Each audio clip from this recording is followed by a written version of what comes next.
We're good, Chris?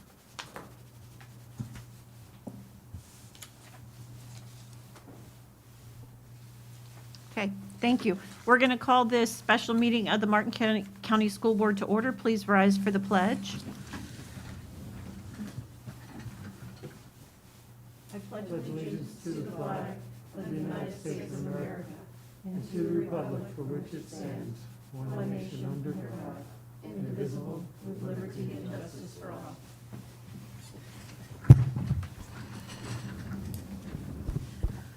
Okay, do I have a motion to approve the agenda? So moved. Second. I have a motion by Mr. DiTerlizzi, a second by Ms. Steffenthaler. All those in favor? Aye. Any opposed? Motion carries unanimously. Ms. Falls, would you call the roll, please? Mrs. Roberts, I'm here. Mrs. Steffenthaler, Present. Mr. Anderson, Here. Mrs. Powers, Here. Mr. DiTerlizzi. Here. Thank Here. you. Okay, we are here today. Item number 2.01 is to identify the finalists for appointed superintendent. Dr. Vogel?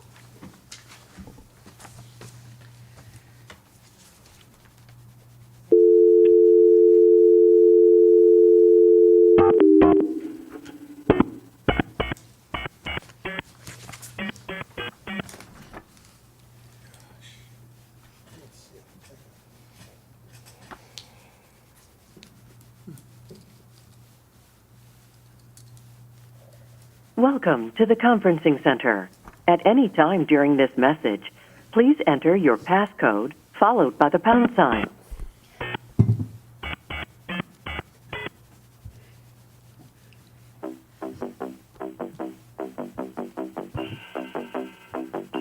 If you need technical assistance during your call, press *0. After the tone, please state your name followed by the pound sign. Thank you. There are 2 parties in conference, including you. Okay, Dr. Vogel, are you ready? Yes, ma'am. Thank Okay, you. perfect. Thank you. Before you is the process we're going to use this evening, but I would like to go through that with you. We are here today to select the finalists from the 6 semifinalists that the board would like to bring in for face-to-face interviews on September 15th, 16th, and 17th. Board members have had the opportunity to receive input from the Citizens Advisory Committee, their constituents. You've had the opportunity to review references and backgrounds and view videos and written responses that have been posted on the search portal. The suggested process is as follows. Each board member has been provided a personalized tally sheet with the 6 semifinalist numbers with their names. You have a sheet like this with your name on those sheets. There is no legal provision for anonymous voting, so each board member's tally sheet is clearly marked with his or her name.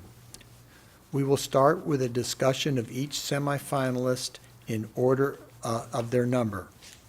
Each board member will present his or her views on the strengths of each semifinalist and any questions they might have. We will continue until all semifinalists have been discussed. And depending on the conversation, we may have a second round of discussions. After Mrs. Powers concludes that there is no more discussion needed, each board member will indicate on his or her personalized tally sheet which semifinalist they would like to bring in for interviews as a finalist. There is no minimum or maximum number. So each board member would indicate their choice of the candidates that they would like to bring in for a finalist.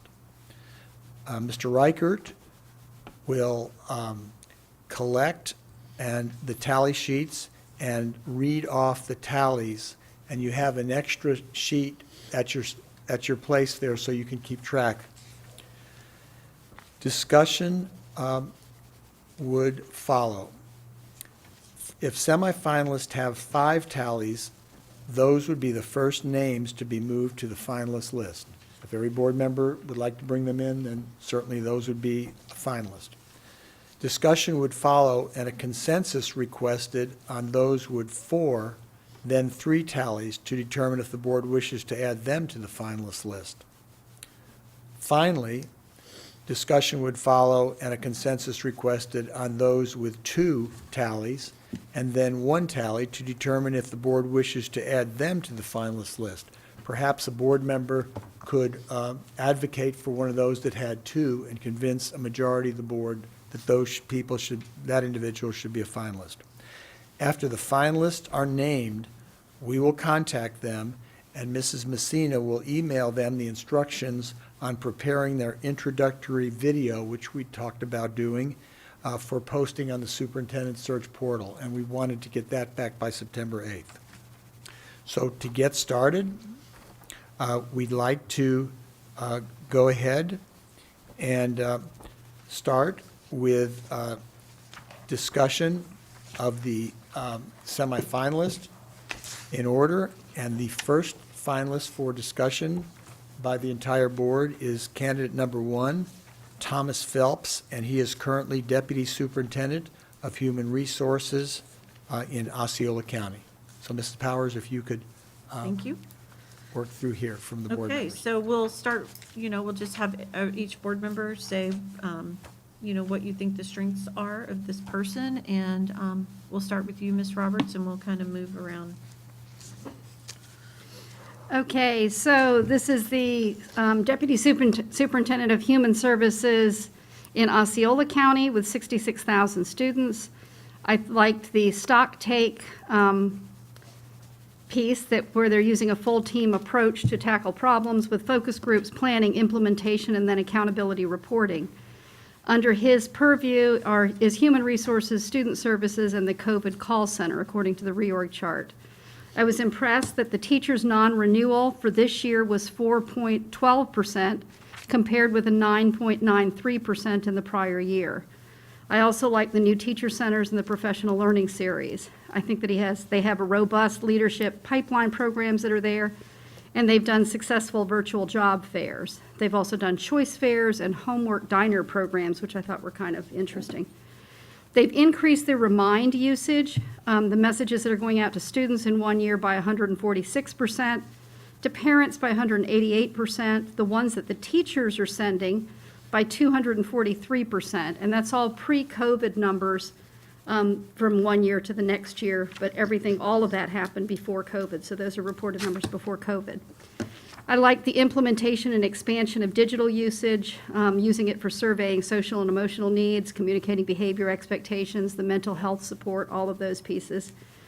The school culture issues and rebuilding climate, the experience with school expansion and facilities divisions, and also the redistricting and reconfiguration projects that they use to increase student stations and decrease portables.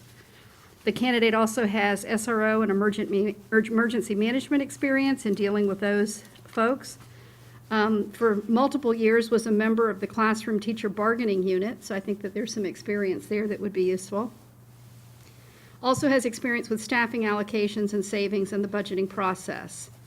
Has experience with ELL, ESOL, ESE, and the special need population. I was impressed that the candidate also had experience on all levels of grade students, 2 years as an AP middle school Title I AP, where there were over 90% minority, and did the groundwork for the school grade improvement, and also dealt with the discipline plan, reading initiatives, observation, remediation, and enrichment.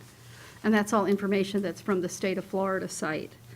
2 years as a dean of a Title I high school that had over 80% minority and over 80% economically disadvantaged, and was tasked there with improving student achievement. And also spent 3 years as a principal of an elementary/middle school. It was a K-8 school that later expanded and then split. Their CTE programs, which I thought were impressive since that's something that we're interested in, included agriculture, architecture, construction, AV tech, communications, business management, education, finance, government, health science, hospitality, human services, information technology, law, public safety, manufacturing, marketing, engineering, and transportation. I was impressed that of the references, 3 of the references were from current Florida superintendents, and also impressed, in case anybody knows this name, the Miss Betsy Aarons, the human capital guru, was also one of his recommendations. So That's what I have for this person. Thank you. Thanks. Ms. Steffenthaler? Okay, Ms. Roberts covered quite a bit, but I'm going to continue anyway. I was impressed with the fact that he supervised HR, safety and security operations, ET, special ed, career tech, charter and choice and social services.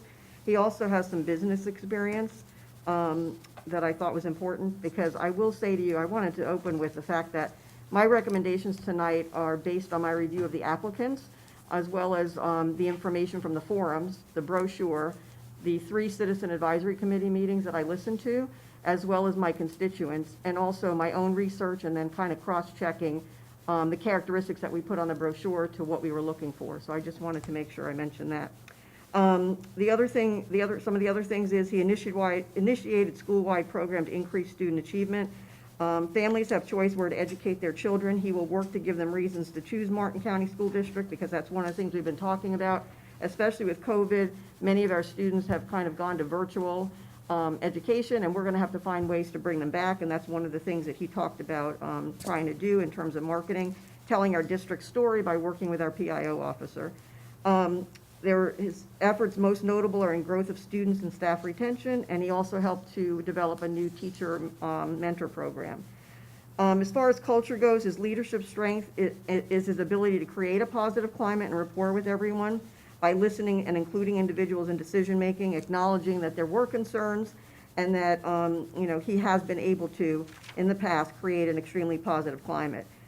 He also believes in healthy social emotional climate in each school, which is imperative to success, and I agree with that. Mrs. Roberts mentioned the focus groups. I really like that idea, because then you're engaging parents, students, the community, business leaders, and so on, to gain insight and perspective. And strengths in areas needing improvement also would come out of the focus groups, and it would establish a foundation to move for change.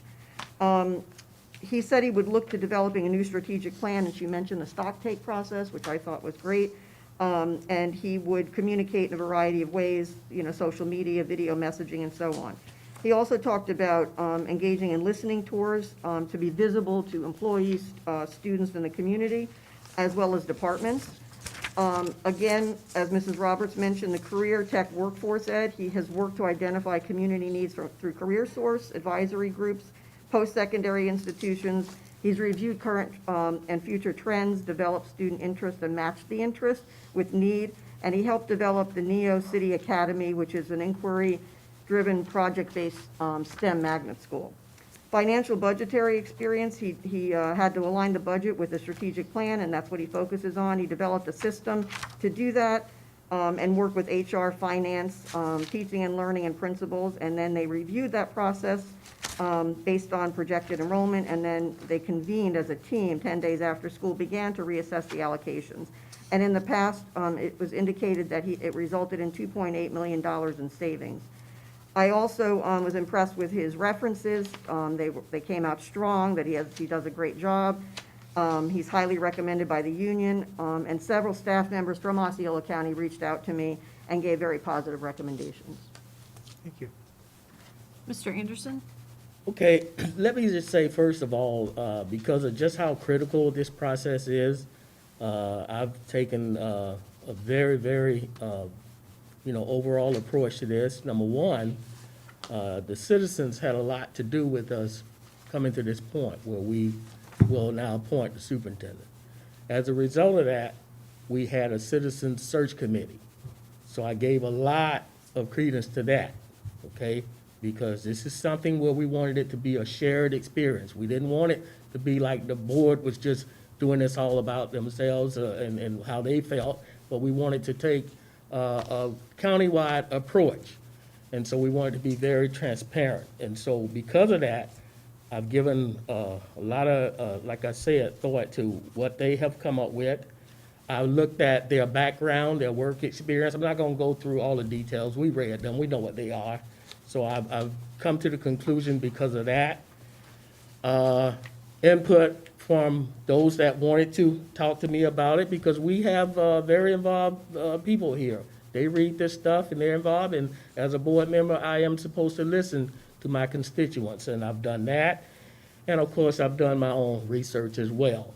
With regards to candidate number one, obviously, he ranked very well. His background, aside from being a superintendent, I mean, he has, I think, what it would take to obviously to qualify this job and probably to do it. So I was impressed with his human research background because I think that is always big as well. So with regards to that, that's all I'm going to say on that.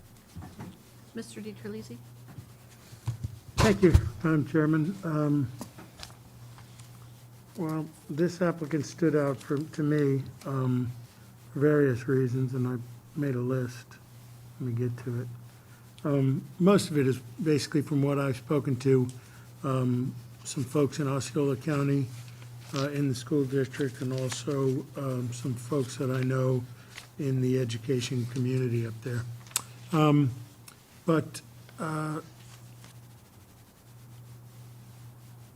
Okay, sorry. This applicant has a good record, good, clean record, career and technical background, which is important with where we're going, with where we'd like to go with our career and technical institutes and take them to the next level. Also, I thought this candidate had well-rounded experience at all levels in the school district, and I thought that was very interesting going way back too. So, someone that has been in pretty much almost every position in the district was tremendous accomplishment. Highly able to communicate, which I thought was very, very good. Had some great accreditations and also some quality training over and above his normal training to be an educator and an administrator, but certainly some good training programs that this person has attended and got under his belt. So, other than that, it's pretty much all there on the application. I too agree with Tony, what he said about the citizen committee, and I think we all do. They did a great job, and several of our applicants were on my list too, based on what I had read and saw. So, thank you very much. Okay, thank you.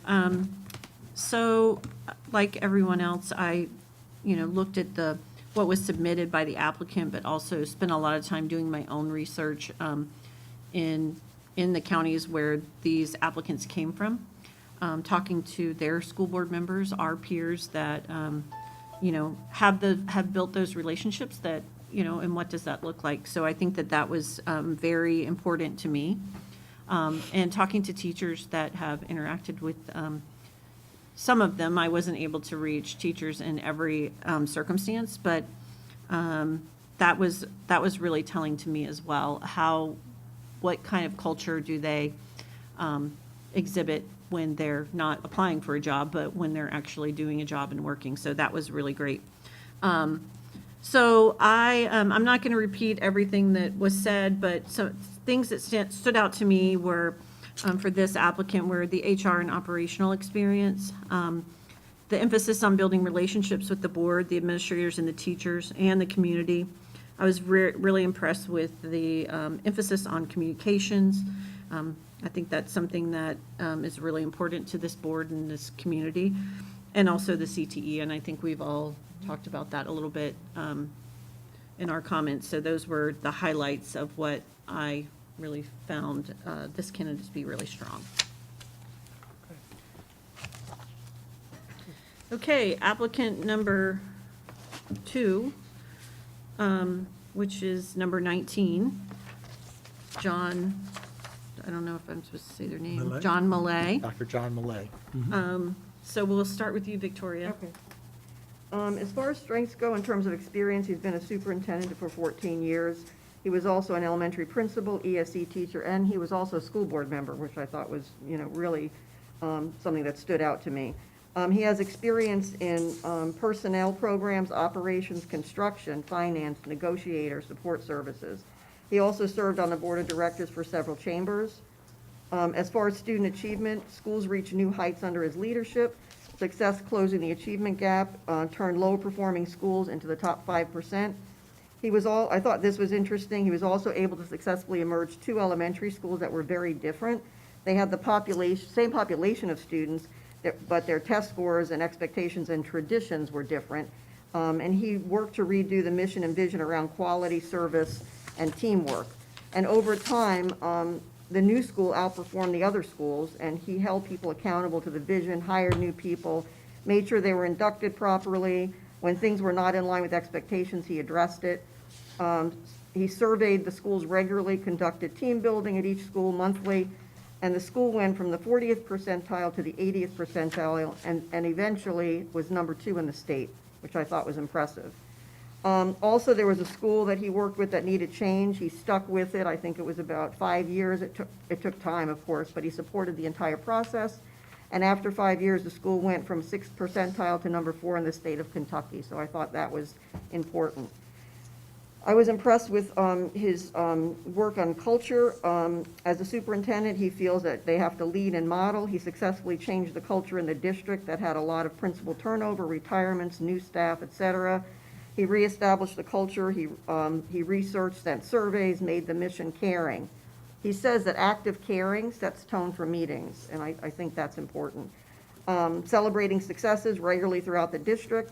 He believes in clear and concise communication to decide which method is best, providing background information as to why you made a decision, and I think that's important for people to know. When you're making decisions, you kind of leave people out if you're not, explaining the reasons why, and he thinks that's important, because then everybody's on the same page, and it gives insight to everyone. Educators and support staff need to know when something is significant. It must be communicated with quickly and first, and again, we talk about communication, and that's critical. And he felt it needed to be shared with the staff first and then shared with the community so that the staff was already knowledgeable of what the information was. He talked about as superintendent, he started at a school 4 to 5 days a week in the morning. He was part of the parent drop-off, walked through schools to say hello, have face-to-face conversations with teachers, and get to know them. Effective communication means knowing your audience, building a relationship, so when you do communicate, they understand you, you understand them and the issue. So that, as I said before, culture is critical. So I liked everything that I saw and heard from him about culture and what other people found. As far as career tech and workforce ed, he was one of only 2 superintendents that served on the Kentucky College Technical Education Advisory Committee. He aligned partnerships with workforce needs, and he felt that it needs to start in middle school. He stated that the goal is for students to have a career that is beyond earning a survival wage, but a wage to create a meaningful life, and I thought that was a key. He developed a brand new college and career center, said communication was the key, outlined 30 pathways, courses, and helped to align them with local colleges. Sorry. The college and career program was acclaimed by the Kentucky Department of Education as best practice and shared with all high schools in the state. In addition to normal graduation requirements, students had to complete pathway that gave them industry business certification, so I thought that was interesting. As far as finance and budgetary experience, shortly after becoming superintendent in Meade County, he had the foresight to analyze multiple years of financial data and trends and found an underlying financial crisis. He was good about sharing the information with the school board, the district staff, and school principals. He elicited ideas to help solve and manage the issues. He developed a strategy to enforce staffing policy, reassign staff as needed, eliminate positions through attrition, retirement, transfers, and so on. And he maintained transparency throughout, kept the district staff informed, and instruction was not hindered, and test scores improved each year. As far as references, the Chamber of Commerce raved about him. He has school board experience and 14 years as a superintendent. He has a hands-on style, thinks out of the box. They said he was a good candidate for closing the achievement gap, and the superintendent who came after him gave him a glowing letter of recommendation. Thank you. Mr. Anderson? Yeah, so while taking a look at Dr. Malay, obviously, looking at his background, he definitely meets the qualification, has a really good background there. But what I've concluded is that we're looking at 6 candidates, and it's time for us to narrow this down. And I'll just be upfront with you. I'm looking at narrowing it down to 3, and he would not make that cut. It's not that he's not a good man. It's just that it's what he's up against. And he came from a very small district, not to hold that against him, but 5,000 people, you got mega churches and preachers are managing more people than that. So we're not a great big district, but we're definitely way beyond 5,000. And I feel that that's important. So it's probably not so much a rap against him, but it's who he's up against. So that's my take on him. Thank you. Mr. DiTerlisi? Thank you. And I don't disagree with you, Tony. He's actually, he's on my short list, and I thought about that aspect of the small district, but this person has tremendous community ties, extremely involved in his community, and, that gives him a wealth of knowledge and understanding of his community. Granted, I think one of the only things that one of the drawbacks I saw was that he wasn't from Florida. I mean, and as much as I'd like to see somebody from Florida, I thought it was important enough, his experience and his resume, and he was a high-performing superintendent for 14 years. He's got a clean record, he's highly accomplished, he's extremely community-minded. I thought that was all really, really well for him. But like I said, the only thing I saw that was really, I could count against him was that, not that he was just from Kentucky, but, I didn't want to sound like it's because he's from Kentucky, but that he's not from Florida. And just did. And, well, I don't mean it in a derogatory way. No, We need somebody who can come in here and hit the ground running, and I think that person probably could. I just don't know what the particulars are, and maybe during our discussions as we move forward, we'll know what the nuances of Florida versus any of the other states in the union, what effects that would have on a possible candidate. So, Thank you. thank you. So a couple of things that really stood out to me about this candidate was his diversity in his work and community experience.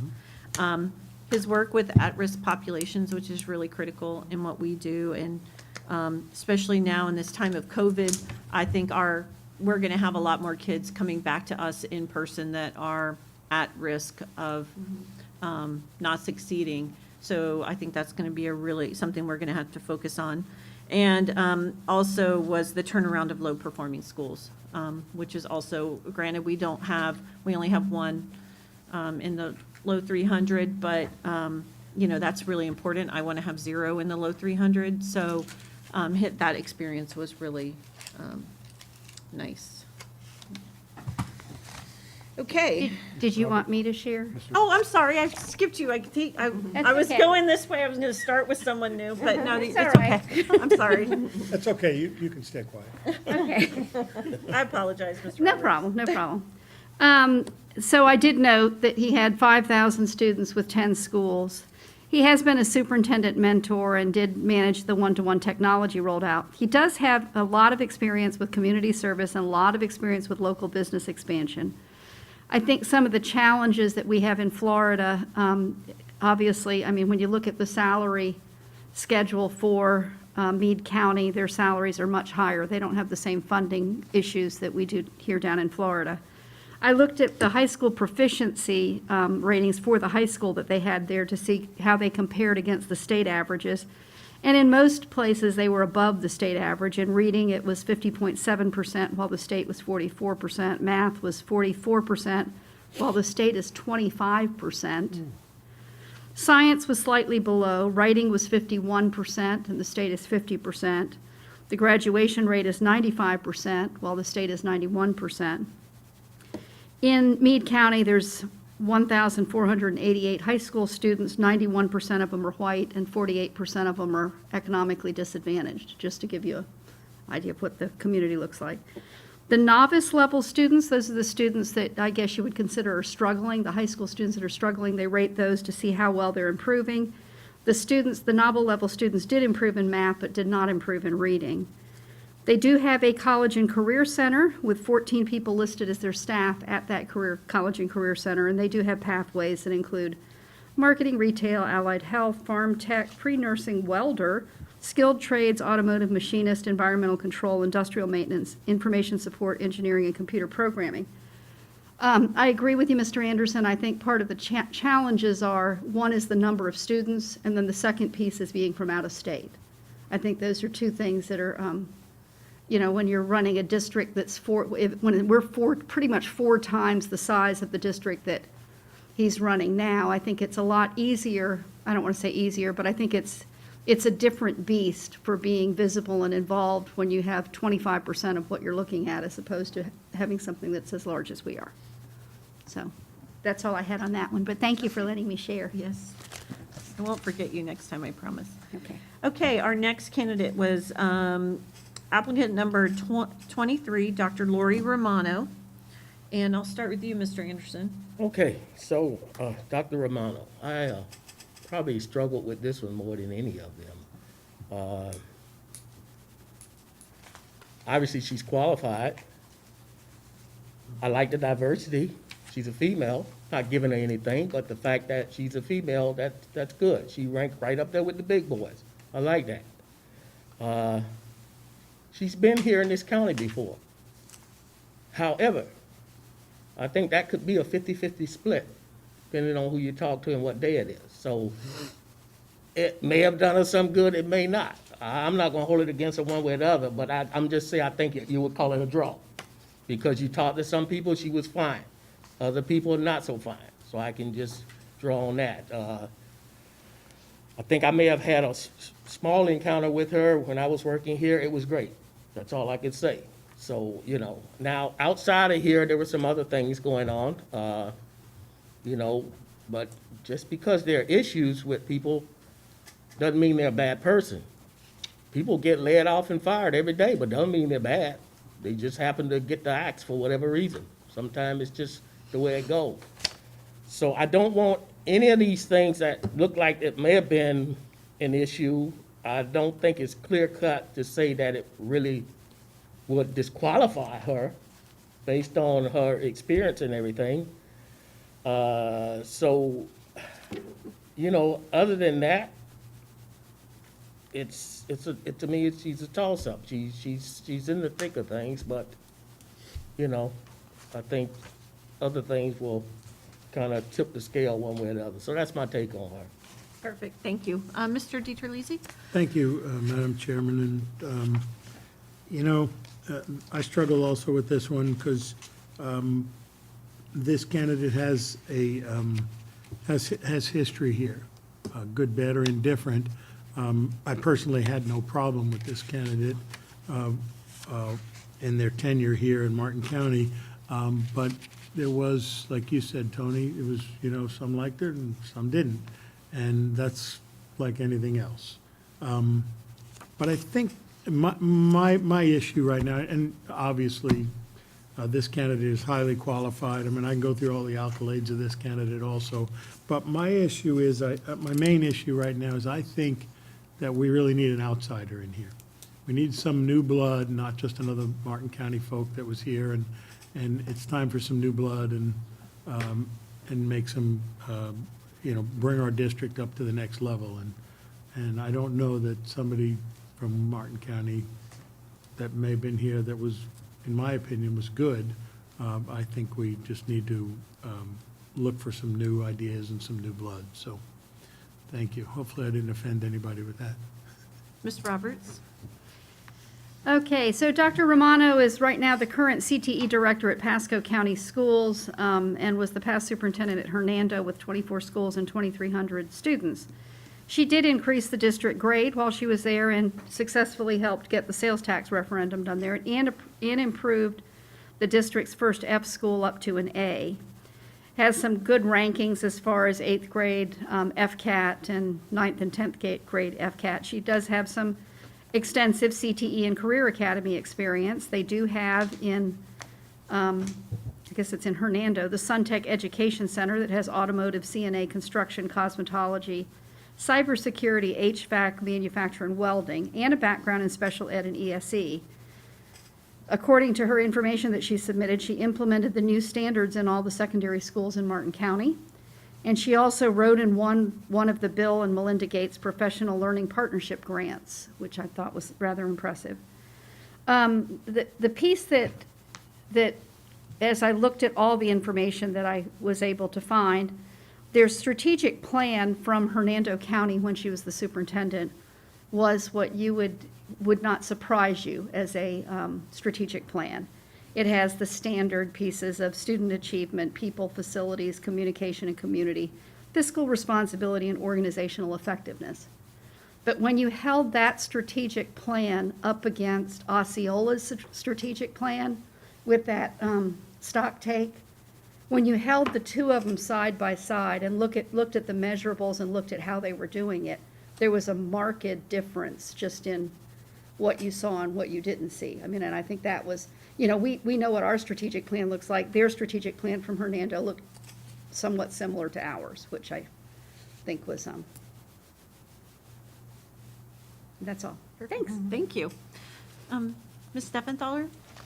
So I did struggle with this also, but I will say to you, I agree with Mr. Anderson as far as, and also Mr. DiTerlizzi as far as, there were people that really liked her, people that didn't necessarily agree with the way she ran things when she was here. My concern at this point is that she has, well, I will say she has great experience. I mean, there's no doubt about that in everything you look at.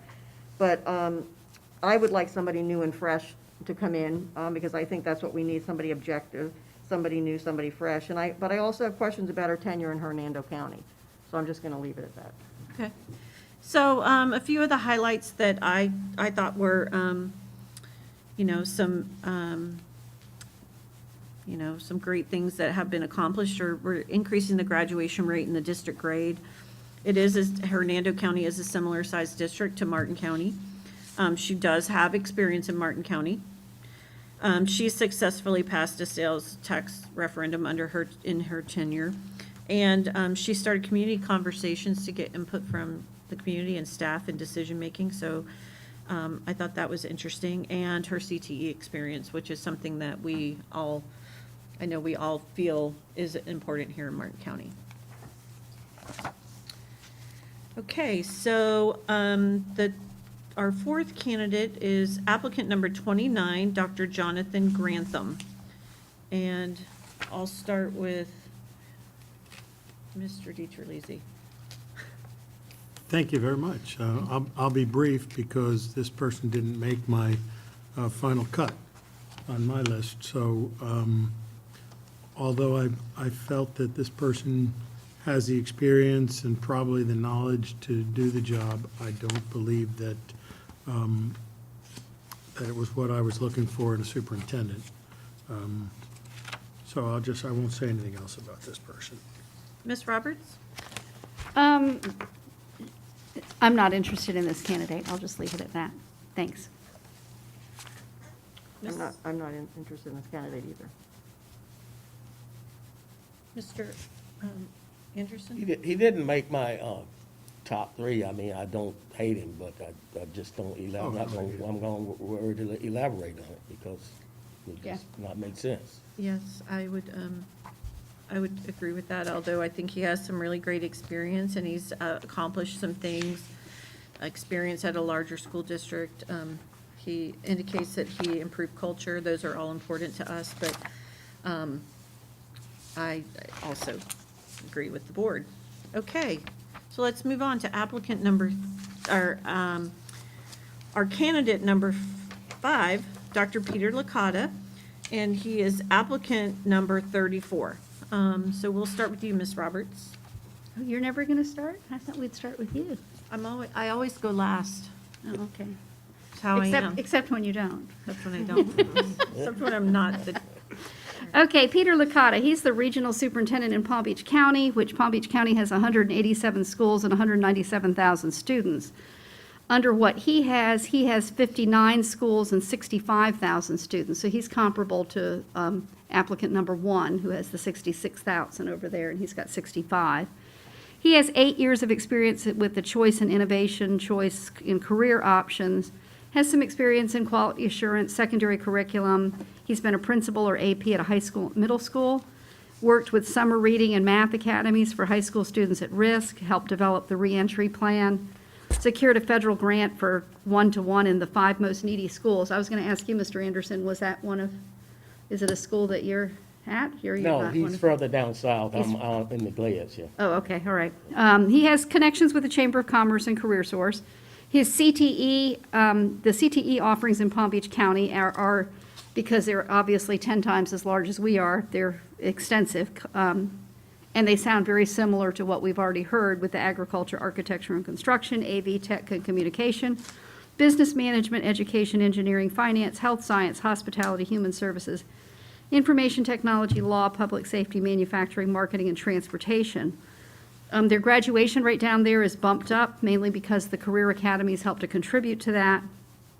His letters of recommendation came from the current superintendent, the former superintendent, all in Palm Beach County, the Palm Beach County Board Chair, and a superintendent in Indiana. I do believe he's qualified. I believe that all those things, the piece that I was missing and the questions I have about him is the experience and the accomplishments at the lower grades. Because I really didn't see anything in there that had to do with whether it was pre-K or anything like that. I really didn't see that in there. But other than that, I thought that he was a, Ms. Steffenthaler? So yes, I think Dr. Licotta has quite a bit of experience as far as being a regional superintendent, a leader of choice charter, home education, adult ed, alternative and virtual. He was also superintendent of choice and innovation. He worked with the local chambers, director of secondary curriculum, but again, I also noted that not the lower grade levels. He did do a lot of work in the CTE area, and he did do work in terms of student achievement. The Career Tech, again, the district received the Magnet School of America Award for Premier Choice and Career Academy Program Achievement, which I think he helped with. He does have the financial and budgetary experience for a lot, since he was in a larger county.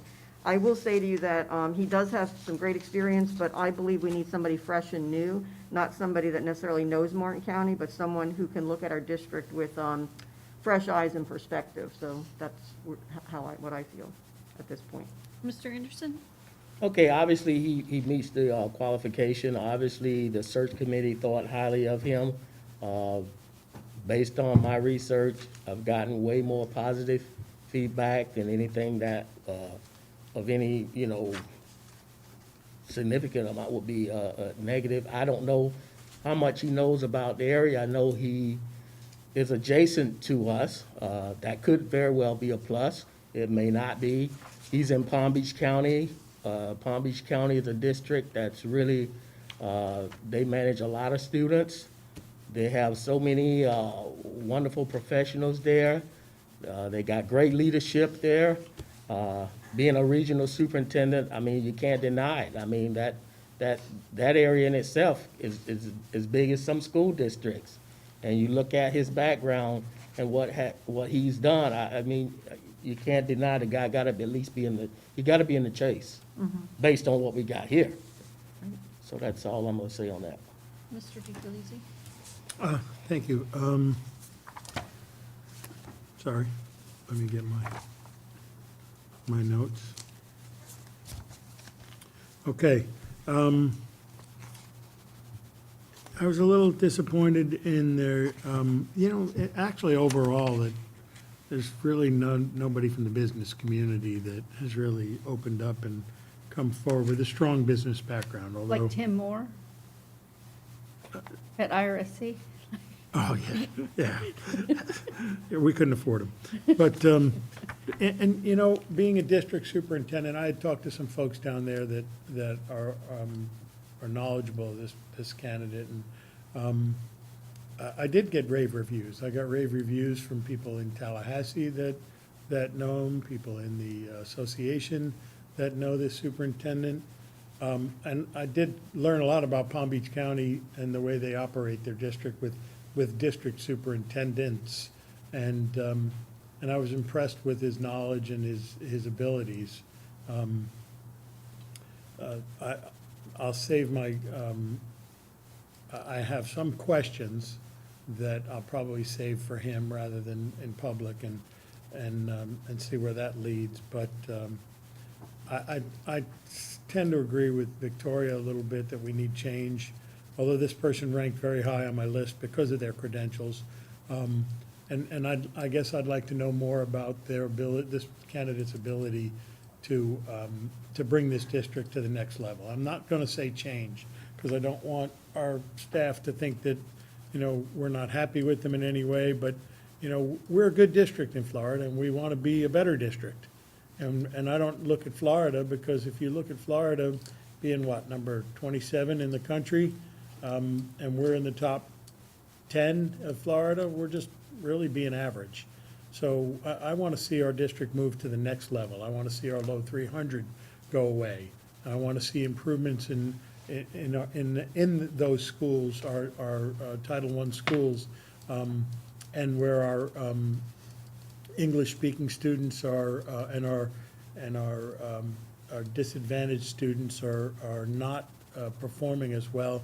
I want to see them be brought up, and I would hope that this person could do it. They've got a lot of experience, and they come from an area that's highly diverse. So we'll see how this one pans out. Thank you. Thank you. Okay, so a few things that I really felt like, I was really impressed with is, again, the emphasis on communication. I did get a lot of really good feedback from the business community in Palm Beach County, in addition to their school board members and their staff that actually work with this candidate. So I was really impressed with that, that the people that are doing the work and are being led by this candidate are extremely positive. And I also was really impressed with the focus on closing the achievement gap. I think that's really important.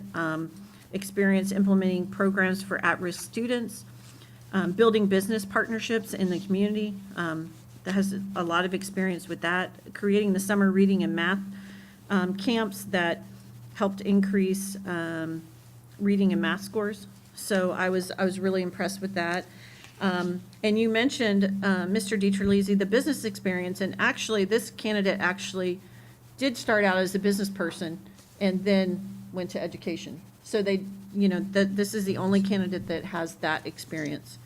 So those were my comments on that candidate. Our final candidate is Dr. Michael Dunsmore. He's applicant number 35. Who did I end with? Miss, I don't know, I think you back to her for starting.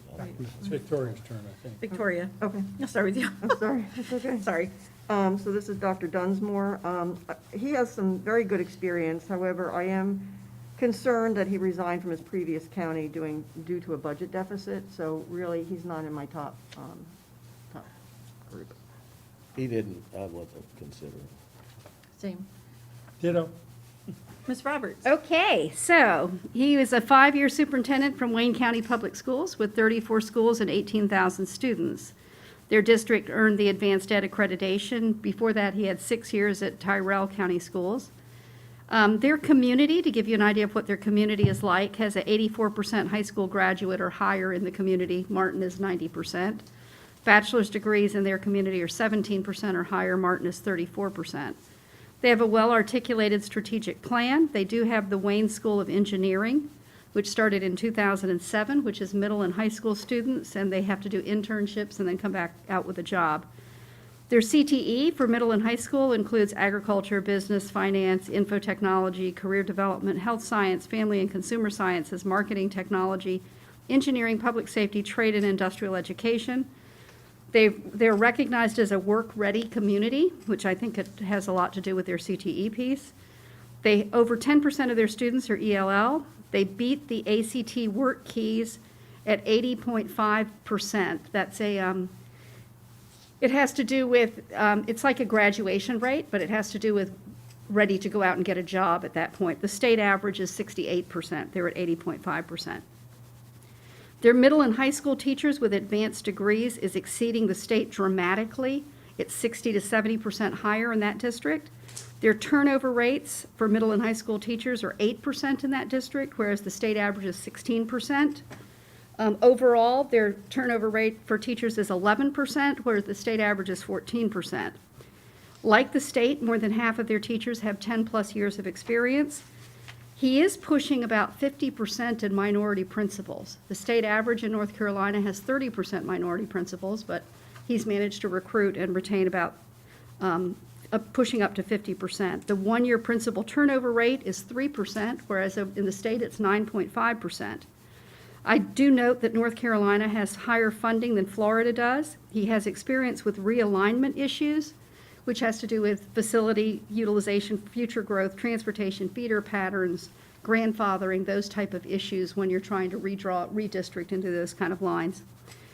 Their typical achievement growth, so I looked at from 2016 to 2019 over a 3-year period, and as you would expect, if you had a higher percentage of economically disadvantaged students in the school, it was harder to move the needle, but if you looked at those achievement pieces were there. The same thing for kindergarten readiness. If the kindergarten readiness was lacking, it was also a factor that kind of pushed those achievement rates down. He has experience with the Development Authority, Chambers of Commerce, federal and state superintendent associations. His references include retired superintendents in the Chamber of Commerce. I did, as you can imagine, I watched minutes from the school board meetings. I read the reports that were at Mr. George's office, the background reports at Mr. George's office, and I also looked at the auditor's report. And I do think that the pushing $5 million fund balance issue was really a board problem. It was something that repeatedly the board was told every year, pretty much for 3 years. The board chose to ignore that and just proceed on their own and just keep spending money. And then I feel that eventually what they needed a scapegoat at some point, or they needed somebody to take the fall for it.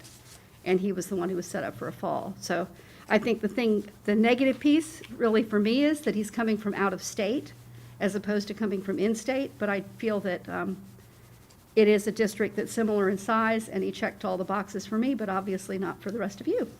So. Okay, thank you. Thank So you very I'll turn it back over to you. Thank you. Are there any more questions or strengths that any board member would like to present on behalf of any of the semifinalists? I would just say, I think Mrs. Powers mentioned that there was only one candidate with a business background, but I think Dr. Phelps also started in business. I don't think he's a doctor, though. Oh, well, Phelps. Tom Phelps then, started in business when he first started. I think it was an animal hospital or whatever, but it does have a little bit of business background, so I just wanted to mention that. And if I could just say, of course, going through this process, I really would like to get the best possible candidate. I'd like to get that perfect candidate. But what I think that myself and all of us have to be mindful of, the only thing we have is what's in front of us right now. It's based in it on what we got, not what we wish. So with that in mind, I think it begins to be more and more fine-tuned, because all we got is what we got, right? Okay, it's not what we want. This is what we got after 45 candidates. And that's what we got to look at now. I mean, the reality has set in. Okay? All right. Well, and I think we have some strong candidates, Yeah. obviously. So I'll turn it back over to you, Dr. Vogel, and tell us what our next step is. Thank you very much. Each board member has a personalized tally sheet. So if you would take a few minutes and mark next to the number and the name of the candidate by your name, which of the candidates, the semifinalists, you would like to bring in as finalists for a face-to-face issue. If you would take a few minutes and go ahead and do that. So we're just checking the box, right? No check the number, box. That's nothing. all you have to do. Do you want us to check the box on the line where our name is? Yes. Okay. You'll be able to attribute your suggestion That's a good idea. to Okay. your name, correct. Okay, good. That's right. Got it. And then when you have that completed, Mr. Reichert will go ahead and pick those up from you. Dr. Vogel, can I give you this while you're doing that? I made a note on this you might want to see as you are doing that.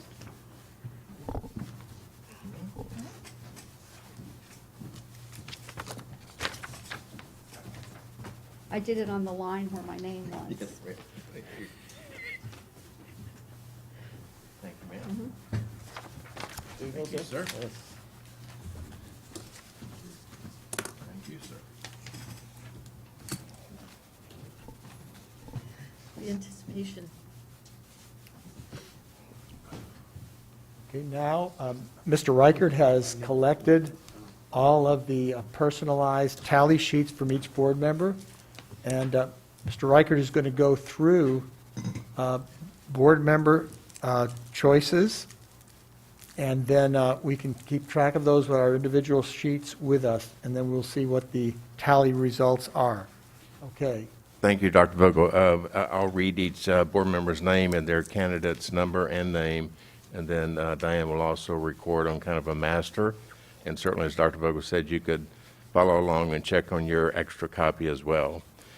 The first board member, Roberts, has indicated she would like candidate number 1, Thomas Phelps, and candidate number 35, Michael Dunsmore. Thank you. Chair Powers is indicating candidate number 1, Thomas Phelps, and candidate number 34, Dr. Peter Licotta.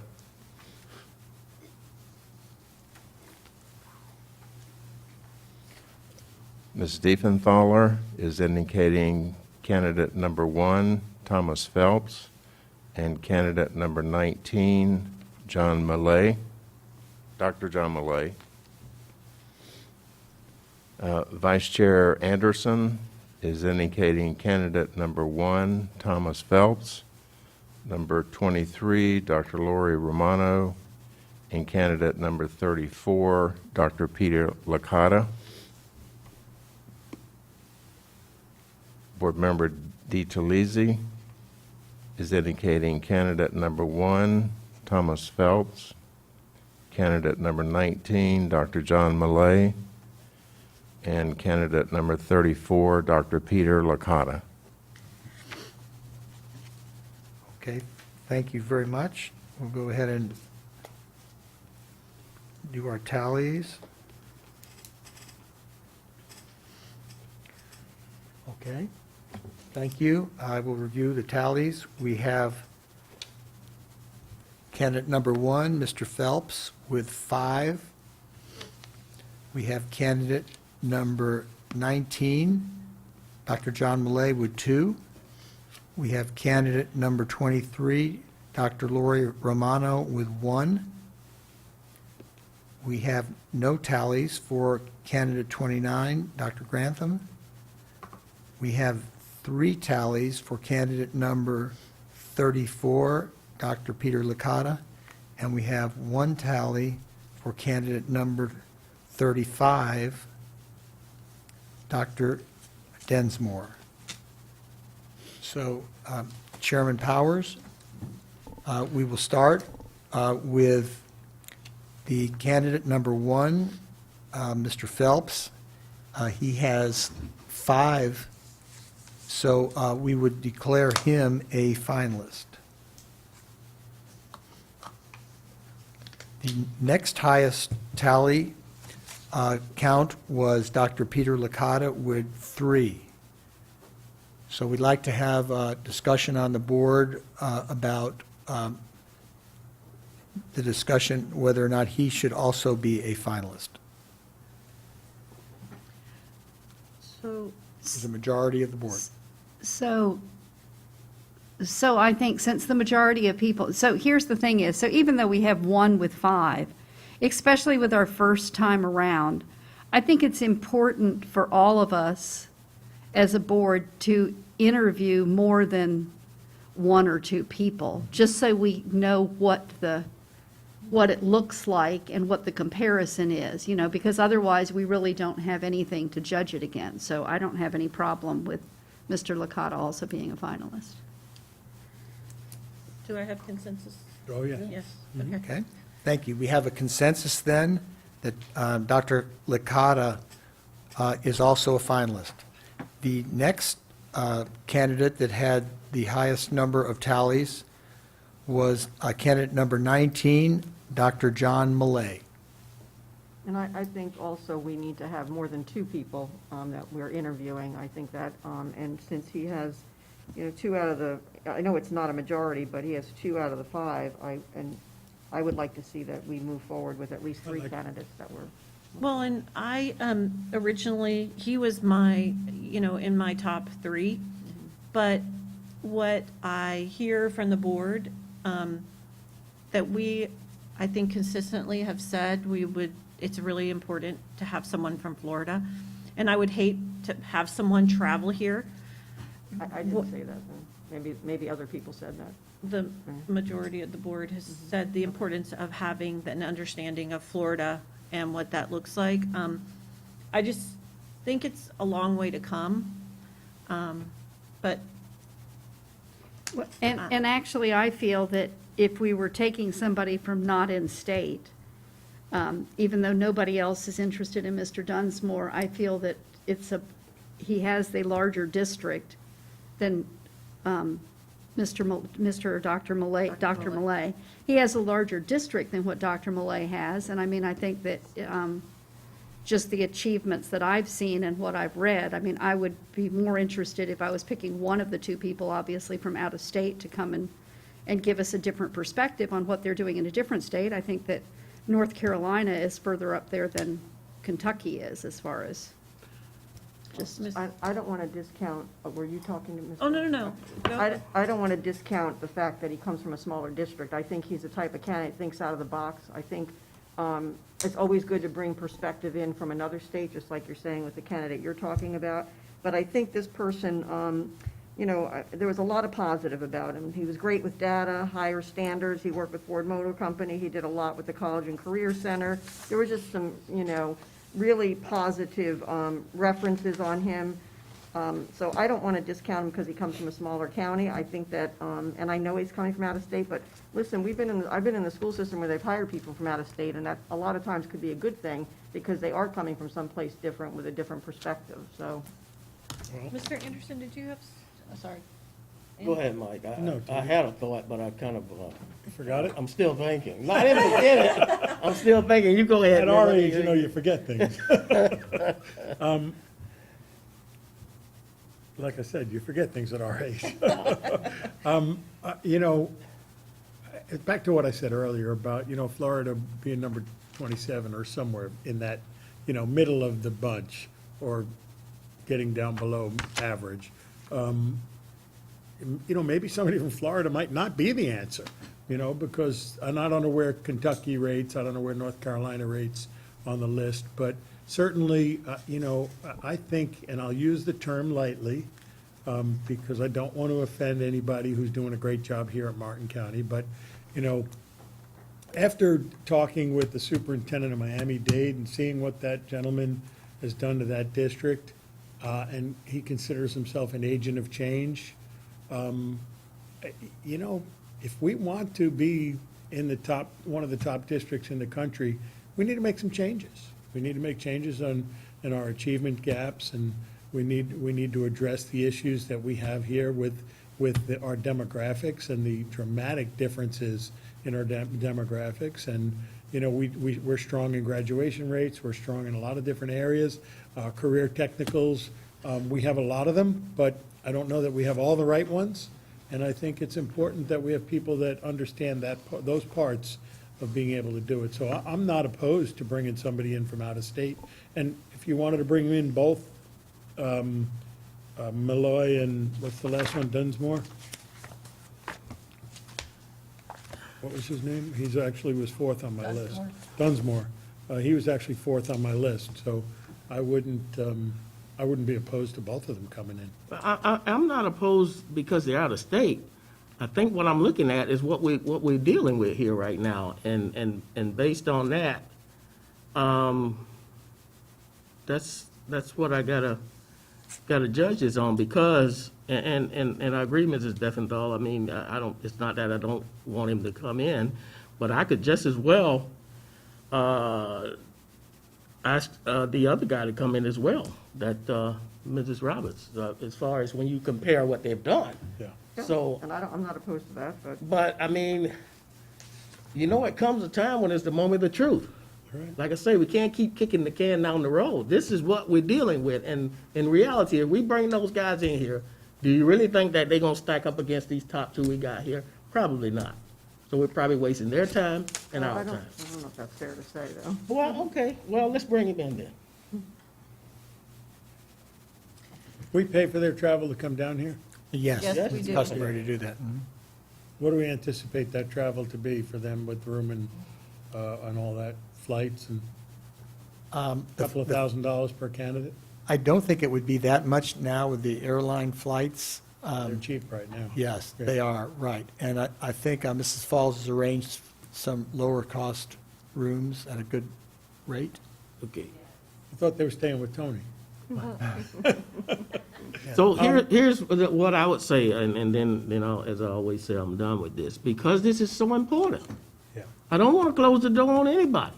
And you guys, how you all feel is just as important as me. And if you think it's worthwhile bringing them in, then I don't want to be the one to say we close the door, because you know what? I want to give everybody the benefit of the doubt, although I still stick by what I originally said. But sometimes you got to do just because. So because this is so serious, I don't want to say we did not give, who knows? They may come in and blow us away. So I don't know. And I think I agree with you. I mean, I think that, so Decision. the difference between interviewing 5 people and interviewing 2 people, I think especially when it's your first time out doing this, has some merit to it. I mean, I think that's, So you're not suggesting that we interview 5, you're suggesting that we interview 4. well, either 4 or 5. I mean, but I mean, I don't think we should. Do you, I don't think we should stop at 2, is what I'm saying. So, I mean, I think that it's, so 2 or 4? So, but are we going to interview, I mean, applicant number 23, which Mr. Anderson put on his list, so do we want to interview any candidate that got a vote? Well, you know what? Although I put it there for my reasons, I'm not gonna be selfish about this thing. What's our chances? So I won't even wanna waste, I shouldn't say waste of time, although I wouldn't mind talking with her. But here we go again. We got 5 people. And where would she stack up against well, and that's the thing. She got 1 vote and Mr. Dunsmore got 1 vote also. Right. So, I mean, it's, Right. well, bring them in. If that's how you feel. What you think, Ms. Powers? You the chair. Come on. What do I think? Yeah. I think we have 2 candidates that are clearly, we feel as a board that are really strong. After hearing some of the things that I learned today about Mr. Dunsmore, he would be my number 3 choice now, some of the data that you pulled, Ms. Roberts, and I appreciate that. But that would be my choice, would be 1, 34, and 35 if we were going to interview. And if everybody thinks that we need to go with the 4th one, I'm fine with candidate 19 as well. But I don't necessarily think that we need to do that. I feel a little bit differently. I don't think it's the number of people that you interview, it's the quality of the candidates that you have. And I trust all of you and the research that you've done. So I'm flexible. I would never shut the door on any person who feels strongly enough that they want to have the board speak to that person. So, Well, I guess I would say that, the ones that have 2 or more votes is who we should look at, and then you're looking at 3 people. I mean, that's the way I would look at it. But, and if not 3, then I think you should go with 4, but I don't know that you should just go with 2. So I would be looking at 1, 19, and 34. Well, the only problem with that, and I don't disagree, but I just, in all fairness, with the person having only 5,000 students, and being retired, that may be a problem. How much, if the person's retired already, and in recent retirement, but he's only 49 years Yeah, old. they, right, I question why they're applying for a job, and maybe that's why we should I did talk interview. to somebody about that, and I don't know that they really wanted to retire. I mean, you can speak to it. Let me suggest that we start with the individual that has 2 votes, and that was number 19, Dr. Millay. maybe we can seek consensus on that person, because the person did have 2 votes. And let's say, do we want to bring that person in or not? And then, once we decide that, we can go to the individuals that had 1 vote. We've already eliminated 1 person that had no votes. So if someone had 2 votes, why don't we seek consensus, Mrs. Powers? That's my suggestion, see if we want to bring that person in. So I'm not interested in doing that, because I'm interested, if we're going to bring Dr. Millay in, I'm also interested in bringing Mr. Dunsmore in. Well, we could do that too. So I but mean, we so, could- I agree with you. and the way I Okay. feel about it is, I think, I guess my bottom line is, I mean, the candidates or the applicants can obviously see what the Right. score and the ranking piece is. I Right. mean, it's not like any of this is a secret. So I think, my personal opinion is that we have all 5 of them. That Okay. we interview 5 people, that we just, and if they don't want to come, they don't come. But if they want to come, then they have the chance. If their confidence is so much that they think that this is something, they're going to come in and blow us away, I mean, I think that's fine with me. what I think. Okay, I'd ask the chairperson if that's what you'd like to do, is look for consensus on everybody that had a vote, that you'd like to bring them in as finalists. Maybe that would be a place to start. Sure, Mr. DiTerlizzi, what do you think? I kind of agree with Ms. Roberts Okay. for 4. I mean, if somebody differs in agreement, bring it on. I'm fine with that. Okay? I'm fine Excellent. with it. 4? I'm fine with doing that. So it's 4. It's 5. 5. Mike's saying 4. It's 5. You Anybody, said 4, didn't you? No, 5. because Mr. Dunsmore got 1 vote, and so And so did did Mrs. Romano. Dr. Romano. Yeah. So, I mean, Okay. Okay? Excellent. Then we have 5 finalists. We have Mr. Phelps, Dr. Millay, Dr. Romano, Dr. Licotta, and Dr. Dunsmore. We're good. Okay? Woo-hoo. Excellent work. I want to thank the board for the in-depth research that you did on all the candidates. And what we will do now is I'd like to have John Reichert talk a little bit about the next steps, and then we will talk about the contract. Now that we have identified the finalist, Mrs. Messina is part of our presentation today on the phone bridge, and she will be now sending out the instructions for the introductory video. And then, That is correct. okay, Mrs. Messina, any other comments? No, good work. Great, thank you very much. Okay, Mr. Reichert, if you want to talk about the next steps in our process as we head towards the interviews, and then we will cover the contract discussion. Okay, Mr. Reichert.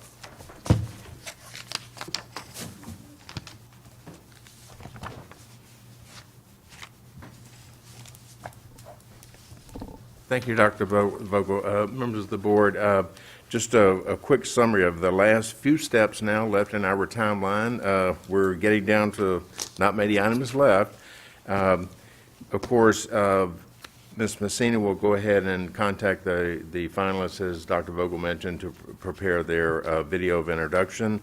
Also, prior to the 15th, Ms. Messina will be in touch with each of you individually to kind of finalize your questions that you would ask from your assigned area in the finalist interview with the board on the 16th. So as you recall, each of you were picked an area several meetings ago. Ms. Messina will now get with you to determine which of the 5 or 6 questions in that area, or another question that you might prefer to ask, to prepare for the interviews that each finalist will have with the board. So she will do that in the next few days and have that ready and have really a little script for you when we come to the 16th to interview as a total body with each finalist. Also, in preparing for the on-site interviews, I've worked with Ms. Falls quite a bit. Some potential hosts we met with about a week ago to kind of discuss some things. Now that we have our finalists identified as being 5, I've offered to come back next week for a day, maybe on Wednesday, to meet with Ms. Falls and the 5 hosts that the district would like to identify to provide their school community tours and kind of get the candidates around on the 16th. So I'll be coming in next week to sit with that group and kind of do the final logistics of the 2 days that the candidates will be on site and going through the interview process.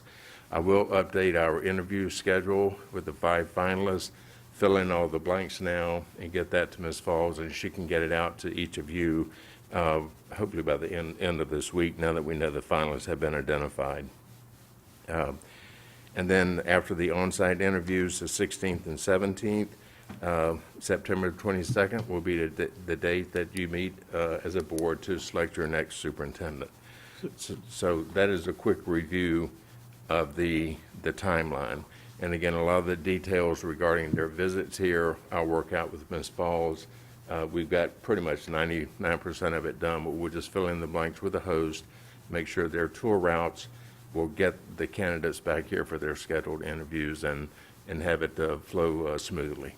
Thank you. Did you Thank say you. September the 27th would be the day that we think? September 22nd. 22. 22nd, okay. all right, all 22nd, right. yes, sir, I'm I sorry. thought he said that too. Yeah. Okay. Had to Okay. check. The mask guard challenge. Okay. Is that going to wrap up for? I think that wraps up this part, and Ms. Powers, if it would be okay, we'd like to move to the contract review. Yes. One thing that we like to do with school boards is prior to the selection of the superintendent, we like to take a few minutes and talk a little bit about the contract provisions, especially in a situation where this might be the first contract that you've had for an appointed superintendent. So the process we've used is Mr. George and I had a conversation, and he has reviewed a number of contracts that are very recent in the state. And so what we would like to do is take a few minutes and go through that contract.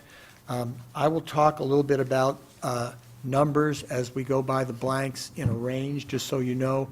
And then I know Mrs. Roberts has given us some suggestions, which we just received, so we'll integrate those into our discussion. So Mr. George is going to lead off, and then I'll go ahead and participate with him. Thank you. So as we go through the contract, in section 2 is where we pick up the duties of the superintendent in administering the district, following you all as a board for your votes or a consensus, and supervising employees. The second page is basically complying with the law and the policies that you all have created, and keeping valid certification and administration. On the top of page 3 with residents, I just need some directions from you all on what time period for them to have established residence here. That, whether you want it at the point they start in November, in which case they're I probably think taking our an job apartment. We already description said says, we've already said it, it says 6 months. 6 from months, the yeah. time that they take. That's what I've got in yeah. here. Right. This is a 3.5-year contract. In the way, in talking to Dr. Vogel, the reason is right now it's on the elected cycle. This contract will shift it over to the school year cycle, so July 1st to June 30th. So it becomes basically 3.5 years. On the renewals, absent you all acting to not renew the contract, it will each year renew to the next year. Hopefully you all would hold a renewal vote, but if for some reason it does not get voted on, that would act as a renewal. Let me maybe interrupt on that a little bit. The way that this particular contract here is worded, it says honor before January of the last year during the term of the agreement. So you might want to clarify that. So this is actually, you don't take any action on this. It's basically a 3.5-year contract until the last year. January of 2024. 2020. 2024. 24, right. Right, Since this contract is going on till 2024, June. 30th. right. So in some contracts, there's a provision where every year it adds to the contract. The way this one is worded, it's not, it's a 3.5-year contract. Of course, we'll talk about some ways of terminating the contract during that term, but it's not an automatic add every year. And the goal ahead. is to not have, for the first time the district's going through it, a contract that is automatically still 3 years out. So Right. it can come into the negotiations if the board is happy, but this otherwise is expected to be 3.5 years. And then the last year is when you all would go into whether you're extending it. And then in January, what would happen is then, there's a 6-month period before the contract expires when the board would decide if they wanted to take action. If the board takes no action, then the contract expires, but that gives the board 6 months to do another search. So is this something that's normal for school districts, that they have 4-year terms? Well, normally it's a 3-year contract, and that's what we advertised, but to get back on the cycle, as Mr. George is saying, this is really the only way to go ahead and do a 3.5-year contract. But as Mr. George goes through this, you're going to find that the board has authority to conclude this contract with no cause anytime during this contract if the majority of board members feel that they'd like to do that. So, Mr. George, I'm sorry. It's okay. Under Roman numeral 5, I've left those discretionary areas blank, so at this point, the dollars are not in there. And The advertised salary is 145 to 190. 190. at the point that we're negotiating, that's where Mrs. Powers will be giving guidance as to where that fits into the actual candidate hired, and that's part of the negotiation process. It's also where their increases in salary will be based upon the increases that other 12-month administrators are receiving. Right. Deferred compensation is basically a negotiable amount, and therefore I have left that blank and will be leaning upon FSBA to give us guidance in that. Correct. We have a compensation option sheet for board consideration, and normally that's between 5% and 15%. It's not in every contract in the state, but sometimes that is included. One of the considerations for that initially, when this was put into a lot of contracts, was that an elected superintendent received a 3% factor for the Florida retirement system, and an appointed superintendent is a 2% factor. So that kind of helps out with that a little bit, that area. And that's negotiable. That's just based on the base salary. Thanks, Tony. So we're talking about 20 weeks, if we were to terminate, and hate to talk about hiring somebody, then they're talk about termination, but let's be real. If we were to terminate at some point in the first year, or in any year of the contract, they're entitled to receive terminal pay calculated for any 12-month administrative employee. So how much is that? Do we know? Well, what actually, What- we're talking about the statute that talks about termination with 20 weeks. The Well, stat- yeah, I saw that. I was getting to Okay, that next. right, Yeah. okay. Yeah, so it's 20 weeks' pay. Correct. So if they're in their second year and we terminate, we owe that person 20 weeks plus any terminal pay, which might be sick and Annual leave. correct. annual leave. Right. Okay. That's the max that we can pay is 20 weeks. Right. That isn't. That's if you terminate without cause. Well, Right, we without could, we cause. could And- negotiate less than that. We don't, it doesn't have to be 20 weeks. But that protects the board. If you have a 3.5-year contract, you're not obligated for the full 3.5 years of the payout yeah. because of this statute, the way it's set up. That's good. Yeah. The leadership development program and the certification, so there are two modest amounts. There's phase one, the superintendent completes that, there's an additional 2,000. There's phase 2, when they complete that, there's a range between 3,000 and 7,000.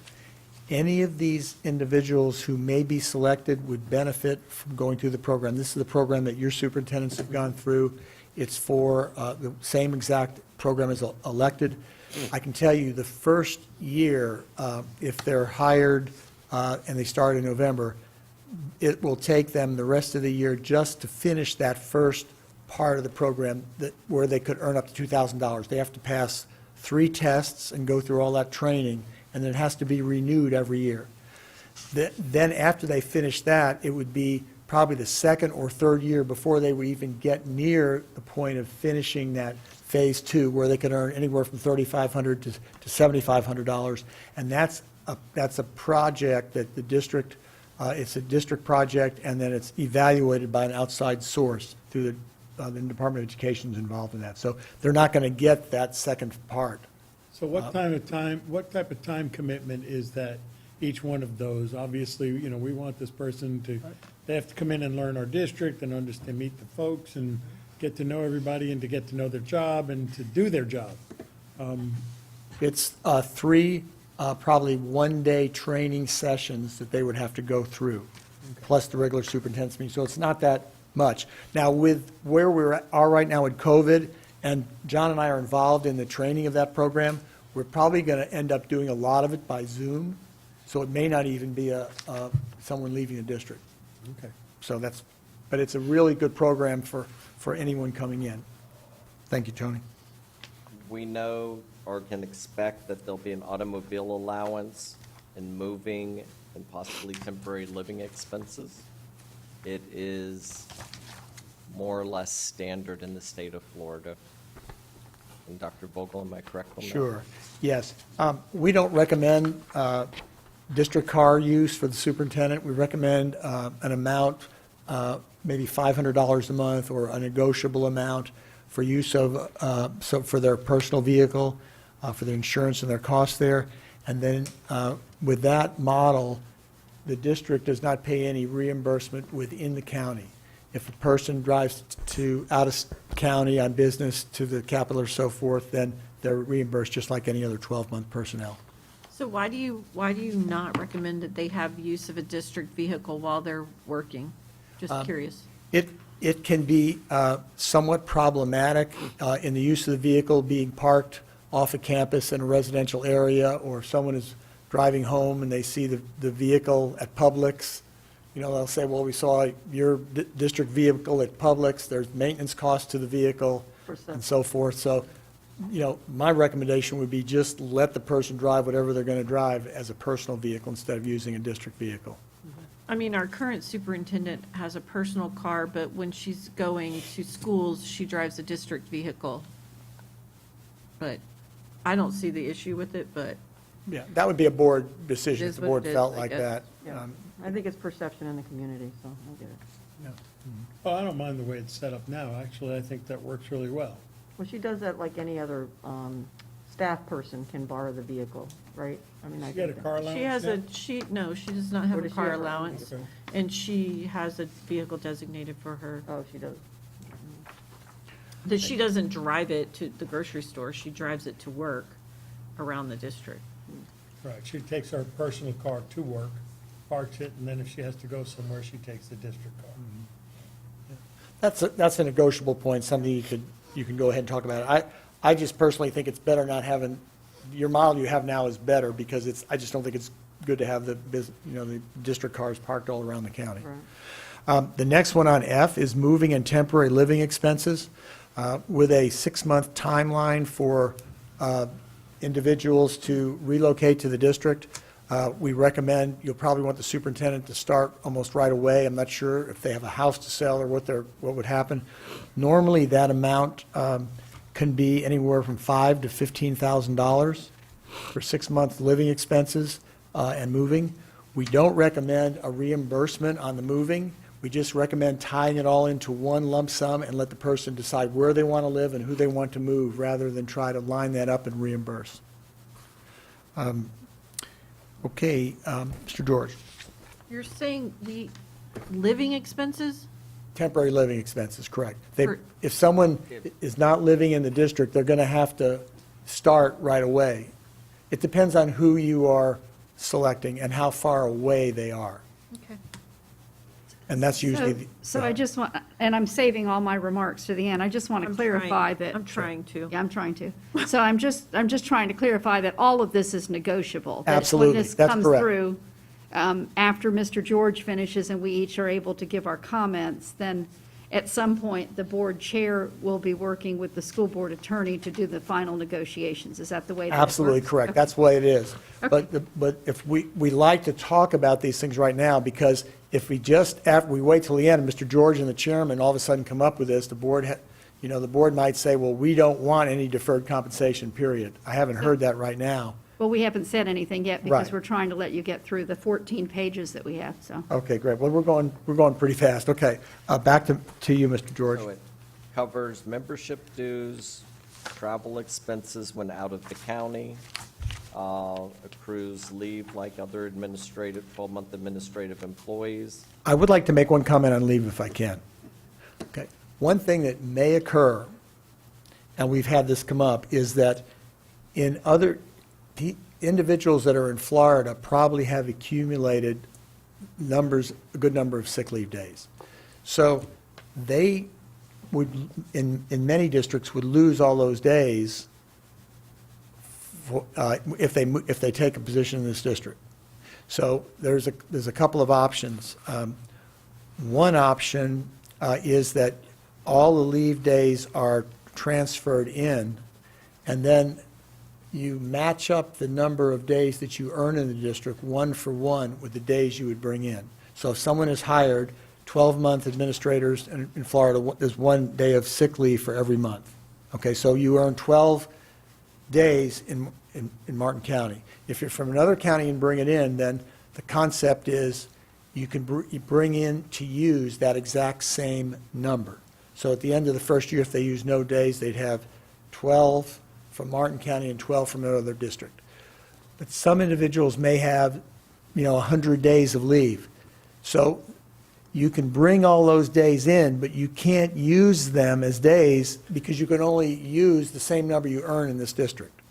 The question comes when you decide to retire, because you have a sick leave payout policy right now on a certain number.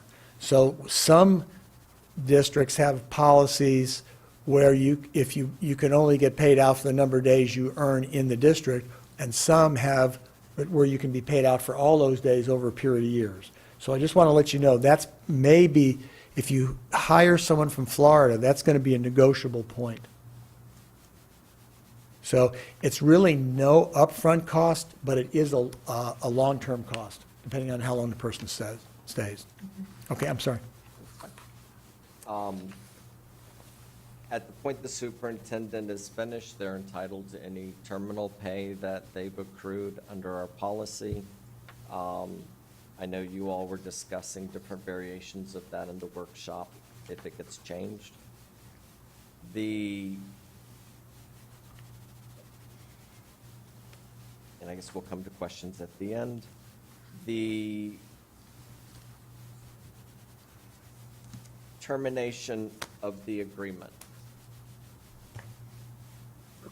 Basically, one of the goals is try to lead a board if there's questions as to the outcome of a termination, to terminate without cause, because it closes the doors to any litigation or other items that come down the road.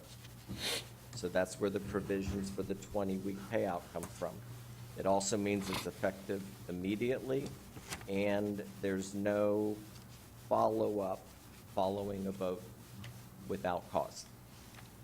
If you terminate for cause, then you have to establish that good cause. You have to give notice to the superintendent, and they have the opportunity to speak to the board. They will have a chance both in writing and at the proceeding to respond. This language in this contract, which I didn't see in the language from the contract that Mrs. Roberts supplied, This one gives a notice to the superintendent and a 30-day option to cure anything that the board has cited. And if the issue is not cured, then we would go towards the termination with cause. If they're terminated for cause, then they will not receive their 20 weeks of base pay. However, that's also why the language is in here regarding a court, because if a superintendent was to prevail in court that good cause was not established, or they weren't given the right opportunities in the proceeding, then they would get the 20 weeks. If the superintendent is going to apply for another position in another district, they're required to give the board prior written notice. Likewise, they're required to give at least 30 days' notice if they are leaving the job, whether that's by retirement or the choice to leave prior to the end of the term. The language is in here only if the school board breaches the agreement, but it's not likely to apply. Just a comment on that. That language in here, in my opinion, is somewhat punitive, but it was in the contract, so we wanted to present it and let the board know that. But, where the superintendent would have to pay $10,000 if he didn't follow the procedure, but so I'm not sure if that's needed. In some situations, boards are concerned that someone might be using this position as a stepping stone, but anybody who applies, that has is going to be talking to the board members about it, in my opinion, because whoever you're going to hire, you're going to have a trusting relationship, hopefully, but anyway, that is in this contract, and we wanted you to be aware of that. Excuse me, Tony. If the superintendent is incapacitated and can't do the job, then you all can appoint an acting superintendent, and it gives 90 days for the superintendent to recover. If they pass away, the provisions are here on the contract ending. Then we move to evaluations. There's an annual evaluation. It would be, the language in here is in your favor. It may include a formal process. I would believe you all want a formal process for review. And the evaluation will cite areas where the superintendent has not done a satisfactory job. The superintendent has a chance to respond to it. I just want to bring up that in Mrs. Roberts' contract that she pulled from, it gives an option for an every 6-month review, so twice a year review. To me, that's a board decision. If that was something you'd want to do, it increases your work, but it gives more steady feedback to the superintendent.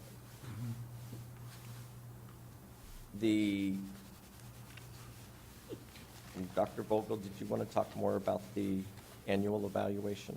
Yes. I believe the board has already had one session from the School Board Association on that. I believe I just saw, Ms. Roberts, you gave us a date for another event. You might want to talk a little bit about that right now, October 6th. Yeah, Yeah, we that's- all know that because Yeah, that was we revealed all last know. time. Okay, We all okay, know. good. It's okay. just not in the calendar. That's why I was giving it to you so that it would end up in Okay, we'll the go ahead and official put that in. calendar. Yeah, Okay. October 6th, Carol Cook is coming back to help us finalize the Yeah. instrument, Evaluation evaluation instrument. instrument. Excellent, that sounds good. There are different models out there, but, usually it's kind of a combination of the leadership qualities that the board desires and also strategic plan goal accomplishments, and ties that in, and we're able to help anyway. I'm glad Mrs. Cook's coming back. She does a really good job with that. Excuse me. Each year, the superintendent will have a physical exam by their primary care physician, who will communicate the results to the school board. Mrs. Roberts pulled from the St. John's superintendent. I wasn't going to get into, I was just going to Oh. let you do yours first, and then I- when we each have a chance to talk, we can each. I believe the language from St. John's is actually a better version than the one that I pulled from I was- 3 contracts. Try not to confuse people. Sorry. Indemnification, if the superintendent is carrying out their job, then the school board indemnifies them against any litigation or action that unfolds from them doing their job.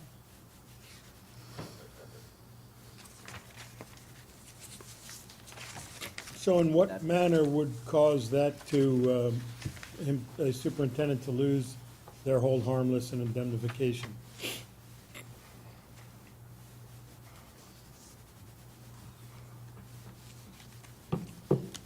If they were,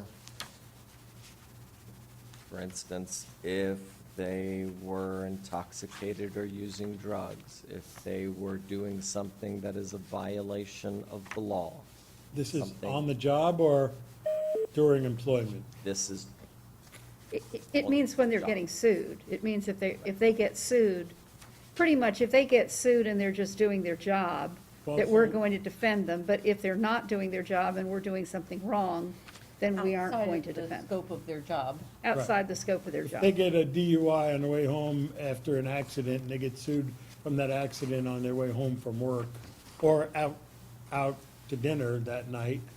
if Then- it's not part of their job. It's not part of their job, there's no need for And indemnification. apparently, they won't be driving a district vehicle, so that. Are they works. acting within the scope of their employment and not acting in bad faith or with malicious purpose, or in a manner exhibiting wanton or willful disregard for human rights, safety, or property? So, All while on the job, though. yeah. Right, okay. So that is first glance at the this. contract. Okay. One thing that, when it comes to indemnification, what we usually do also include is some continual, because sometimes superintendent might be completing their term, but there still might be ongoing litigation. So they may not be actually in the chair, but they would still be doing that, and that's something that usually comes as part of that. So I'd like to thank Mr. George, and we just wanted to go through this, so we're really open for any suggestions, and Mr. George can kind of take all of your advice and recommendations, maybe pull it together in another format. So Mrs. Powers and Mr. George will be ready to negotiate when the time comes. Okay, so let's take this for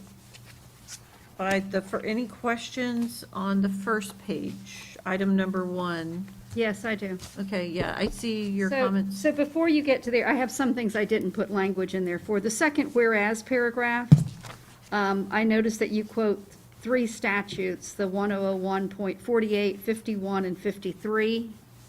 I think you should also be including 49. So I looked at about 6 other superintendent contracts, and they were all over the place, but a lot of them were including the 49 piece. So I think that was there. At the bottom of the page, the ones that are marked 1, 2, and then on the next page that goes through B. So I've given you some language that's from St. John's that talks about the same, they're appointing somebody as the superintendent. It's the contracts covering the superintendent services. It's a full-time position, that the superintendent is the chief executive officer, supervises directly and indirectly all staff members, shall organize, reorganize, and arrange, et cetera. So I thought that 1, 2, and 3 was better than the A and B, than the Roman numeral 1, the Roman numeral 2, and the A and B. The part that I had the issue with on page 2, at the top of page 2, and this is something I bring to the attention of the board because I don't know whether you want this or not. So it says, starting at the bottom of the page, it says the superintendent shall be the chief executive officer of the Martin County School District, subject to applicable laws, school board policies, and directives of the school board by majority vote or consensus by a quorum at a public meeting. And I didn't find that in any of the other contracts that I was looking at. I didn't know where that language came from. And then on about the superintendent will be in charge of administration of all schools. I mean, I think that my feeling is that it's pretty well defined by statute what the superintendent's job is. And so I liked the 1, 2, and 3 better than that call-out. But I was going to point out the call-out to you, so in case you wanted that. Comments? Want me to keep going, or? I'm fine with that. Yeah, some contracts are fiercely negotiated, and that's why some of the wording in here, as Mr. George and I have discussed, are- Right, are- and I and think, they're like that. and I think that, and I'll tell you later, I mean, I think some of it, I got to the punitive pieces where I think it was a little, it's almost like, I want to get married to you, but hey, I got some reservations, this is what the menu's going to be, and this is what you're going to do, and this is how you're, you know, and it's kind of like, it gets your marriage off to a bad start. I know you I could agree. bring one of those in. Yeah, it kind of makes it. That's right. So anyway, so that was, did you have any comments about the one, Mr. George, about the 1, 2, and 3 being substituted for Roman numeral 1 and then 2? No, ma'am? Okay, and then I just think that, yeah, it needs to say, and the other part that I highlighted was where it says, and this is obviously something that the board chair will be negotiating with this person. So saying that this job is effective the day after Mrs. Gaylord's term of office begins, I think that's something, as we get closer and as we get to that date and as she starts a negotiation, we may want an overlap. We might not want one person walking out the door. It's a separate contract, though, because you can't have employ two, there's some, and I talked to Okay. Andrea about this, it would So be a then I- separate contract for that limited amount of time, and then Okay, once, so that's good. So I and think then once that's, this expires, and I don't necessarily think it has to say at the end of her term, it can have the date and the time of the actual, when her term ends, right. as opposed to calling her name out in the Yeah, I just think it should say effective on a certain date and Right. just, and deal with it that And then way. we can have, if we want to do an overlap, that would be a separate agreement. Okay, Because we did talk about doing an overlap, We- right? Yeah. We do have that, we do have that time frame for October and November for the okay, transition but so period here. when we know on Yeah. that Roman numeral 1, Okay. which then becomes incorporated in this 1, 2, and 3, however you renumber the ones that I'm giving you, hereby appoints blank, and it would say effective on, and it would say 12:01 a.m. on and a given date. We, right, we believe there's still some research being done on that. We believe the date is November 17th, but Mr. George is still researching that, when they would start. Okay, all right. But we're still Because, researching you know that. what, because then we can't have a time period where we don't We don't have a. have a So superintendent. we, if we do, we have to make sure that we have that date right. Right. Isn't it the first Okay, board- so- regular board meeting after the You had general looked at that in election? the very beginning. Yeah. which is Yeah. November 17th. Okay. We came up with that, but there is some question according to Mr. I George. will have the answer Okay. for you by next Yep.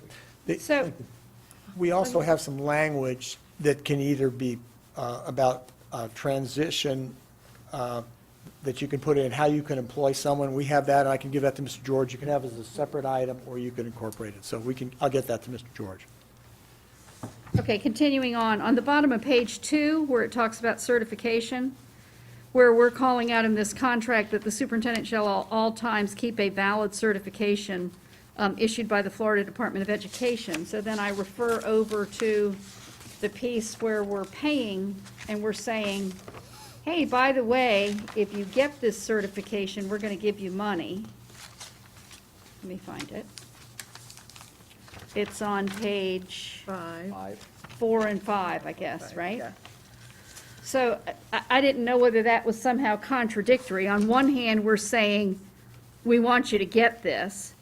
And I do think that when we said during the term, the language that's on here says, the superintendent shall at all times during the term of this agreement obtain, if necessary, maintain and keep current a valid certification. I believe that when we discussed this initially, if they don't have a valid certification, there was a time frame in which they had to get Yes. one. And I don't think it's 3.5 years. I don't think that's the time frame. So if you hired someone, for example, who did not have a valid Florida certification for superintendent, obviously on pages 4 and 5, they weren't going to get that payment. But I wouldn't want the misunderstanding to be, well, according to the language of this contract, I just have to get one sometime during the term of this agreement. So I think that language needs to be tightened up. Okay. I'd have to go back and look, but I mean, I don't think I actually knew in my notes how long it takes to get that certification. So I think that needs to be a reasonable time, but I think 3.5 years is way too reasonable. Absolutely, we can tighten that up. So I think that needs to be tightened. On page 3, under Roman numeral 3, the term of the agreement, so some of it's repetitive. On one page, we're saying, this is when you're going to start. On that page, I don't think we should be calling out. I think we should just be saying it's on this date and continuing until another date, okay? Excuse me. Your job description that you have right here talks about that in here. And so we Okay. would make that the same. Holds or obtains a Florida certificate within 1 year of employment. Okay. It's right in here, so So then I think that's the language, obtain, if it's obtain if necessary within 1 year, or whatever the thing is. So I think that needs to be, you can look at a job description, get that Called matched out, up. Okay, okay? great, great. page 4 of 14, paragraph B, deferred comp. My feeling, and this is a question, and I'll have I guess, Chair Powers. My feeling is, if you're going to give me, if you're going to hire me for X number of dollars, so let's say you're going to hire me for $100,000, right? If I feel that I want some of that as deferred comp, you know, I mean, I've done contract work before where I've said, I want 50% of my pay as deferred comp. I want 25% of my pay as deferred comp. I don't think necessarily that the deferred comp piece, because obviously when you're negotiating this, they already know what the difference is, the spread is, the 1% that they lose from Florida retirement, I think, right? So they already know that. So it's like you don't want to keep paying for the same thing repeatedly. You know, like on one hand, oh, well, yeah, because you're missing the 1% on the Florida retirement, therefore your base salary is going to be higher. Oh, and by the way, I'm also going to give you some deferred comp because your base salary is higher. I don't think the deferred comp, I think in a negotiation piece, the deferred comp is, this is what you negotiate a base salary. And then if you want part of that as deferred comp, you can have any portion of that as deferred comp. I mean, I think that's, instead of calling it out and saying, okay, now we're on page 4, let's talk about how much, you know, I mean, I think that's a poor negotiation. On page 4, where it talks about the leadership program, paragraph D, if you look on the page I gave you, it goes from page 4 to page 5 and is all those paragraphs. I don't, and my main piece with this is on page 5 where it says, the superintendent shall be paid a salary incentive of not less than $3,000, nor more than $7,500.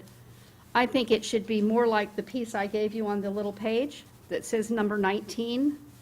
In addition to the base salary, you'll be eligible to receive salary enhancements. If you meet the certification requirements, you're going to get $2,000. If you've got the Chief Executive Officer Leadership Development Certificate, you're going to get $3,000. And it's specifically understood. Yeah, I think that's. Okay, the only thing I'll explain to you on that is this, is that once the individual completes that second phase and completes their project, it goes through a review board. And the review board will rate that project. Okay. Some, if they're just marginal, will only rate it as $3,000. But if it's exceptional, they might rate it as $7,500. And it's real hard to get $7,500 on that. Most people will get 4 to 5 or something, thousand like that. So why would you call out an amount at all? Why wouldn't you just say that you would receive the amount that it's rated for? Perfect, that's good. That would be good. Right? I mean, why got wouldn't you that. just say you're going to I get like that better. 2,000 when you, so what it means is, in paragraph A on my little thing, you're going to get $2,000 where within a year you get the certification that you're required to have for this job. You either have it to start with, or within a year you're going to get that certification based on paragraph, on page 2. That certification, the valid certification that you're required to have according to our job description, is going to get you a $2,000 annual enhancement, right? No, explain that. In your job description is just talking about administration supervision. The job description, I believe, also had a provision, when we advertised this position, we put a provision in there that if they were a non-traditional candidate, that they could go ahead and take that certification program through FADS within a Right. course of a year. Okay. So it's an or. So it's an or. It's So- a state DOE issued certificate, Right. registration supervision, or the So the language on page 2, going back to the bottom of page 2, needs to call out that it's either FADS or DOE is number 1, right? Yes, Okay, that yes. section needs to comply with your job description. So Correct. that happens on page 2 for letter C. But on the bottom of page 4 and the top of page 5, my additional page that gives you paragraph number 19. So whatever salary you're negotiating, Marcia, we know that immediately upon them getting whatever the certificate requirement is, they're going to get $2,000. If they pass that, but they're not going to get it right away. It's going to take them Sure, time sure. to do it right. And then if B says they're going to get whatever that is, whatever it's rated for. The reason we put that number in there is because people want to know what the contract potential is. So that's why Right. we put it on there, but I'm fine to put whatever the rate, Yeah, whatever the because I rate- think that's something that during the negotiation, you can obviously say, Right. hey, we can look it up, it's somewhere between 3,000 and 7,500, Got it. depending on what your project is and what you turn in. I mean, I Okay. think that's, Right. So my question on that section, while we're on this, Okay. is, so we have a max board salary, and now we're already adding to this, so, no, see, I don't even necessarily think that. I think when we have a max salary, it's not, this is what your salary is. I'm thinking you take the salary and you're breaking it into components, is what you're doing. right. Yes. And that's your job as the So that's negotiator my to do thing, that. it's like, I would not exceed the maximum salary. True. With all of these things Correct. factored into it. Correct. I just want to be That's- clear on that. Okay, Correct. let me clarify something. What we say is we advertise a base salary plus competitive benefits, so it's on top of it. If you try to fit everything into your advertised salary, it's going to be really hard to get anybody, because there are people in deputy superintendent positions that are already making more than what your top advertised salary is for the superintendent. So so I urge you to be as competitive as you can be. We expect Marcia to be as competitive as she can, so we're Right. good with that. She'll take care of that, we're good. That's great, okay, good. Okay, page 7. And I gave you some language that says paragraph 23. I think page 7, 8, and 9 need to be completely reworked.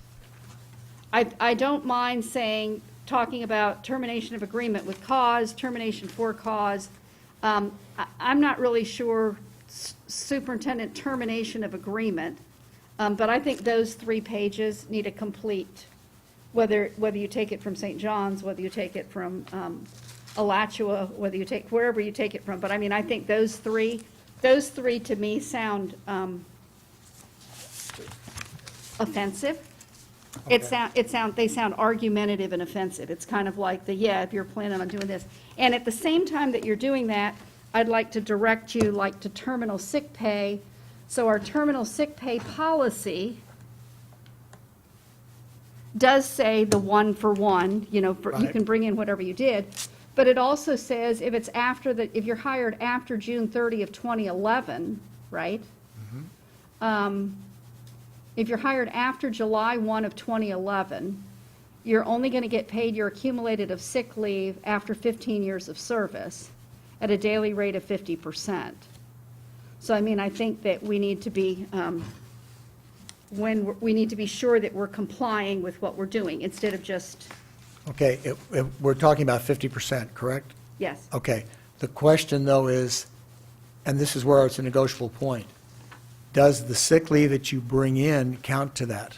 I'm fine with that 50% figure, but for example, if I bring in, or someone brings in 25 or 30 days from another district, that would be an important thing to at least allow. And that's something that a negotiable somebody, that I'm assuming Mr. George needs to look at, because the way I read it, if I come into the district, every time I earn a day or I earn 4 days, I'm allowed to bring 4 more days with me. So now I have 8 days, Right, okay? correct. So once I have 8 days and now I use a sick day, imagine I use 2 sick days.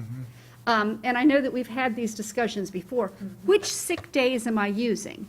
Am I using the sick days that I brought with me, or am I using the sick days of the district? And that's something that I think you have to look at the policy and see what that is. Wait, don't, or I'll forget what I'm saying. So that's number one. So let's say I had 4 days that I earned, so I get to count 4 of my days from outside. I used 2 days. I have six days now. If you work for 15 years, it's my understanding, and Marcia, you can help me with this. It's my understanding that those six days now are worth 50%.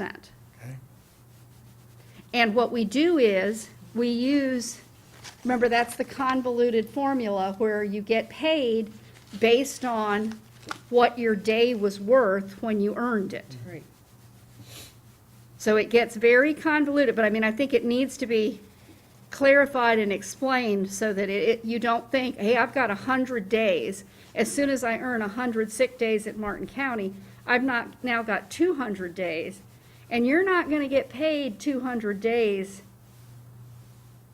at some other rate. It's 50%. Of the rate you are earning at the time you earn them. Yes. Okay, now, So- I'm, I know, so, but that's Fine, something, so I'm just saying that's something that somebody needs to look at right. and fix that. Okay, I'm understanding what your question is, and that may not even be a point, but I can tell you, it could be. It could be, For full-time employees other than professional staff or emotional support people, terminal pay for sick leave shall be compensated at the daily rate of pay applicable at the time sick leave was earned. okay, So now that's for full-time employees other than professional staff. okay. So we would consider a superintendent professional staff? So then it's kind of up in the air because it doesn't spell out if you're professional staff, what rate we're paying it at. But I mean, I just think it's something that as you're negotiating, you need to know, you need to be looking at that policy 1430.03 to be sure that you're complying with the policy. You're not just referring to a policy, but you're actually complying with what the requirements of the policy are. Right.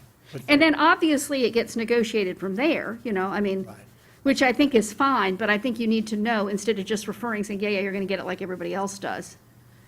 Don't go there. Correct. We're together on that. That's fine. But I just want you to be aware that that's may be a negotiable point Okay, wherever that's we fine. hire. Okay. So we're good. I think that paragraph 7, the termination of the agreement piece needs to be completely reworked.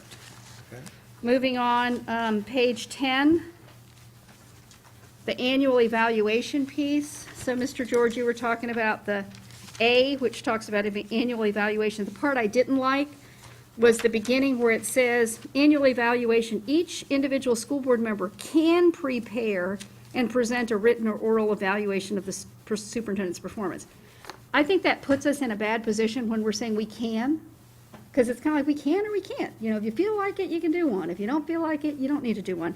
So I refer to I think it's on the second page I gave you, that says 7A, pages 10 to 11, where it says annual evaluation, number 7, the board shall evaluate the superintendent on or before June 30th of each year during the term of this contract.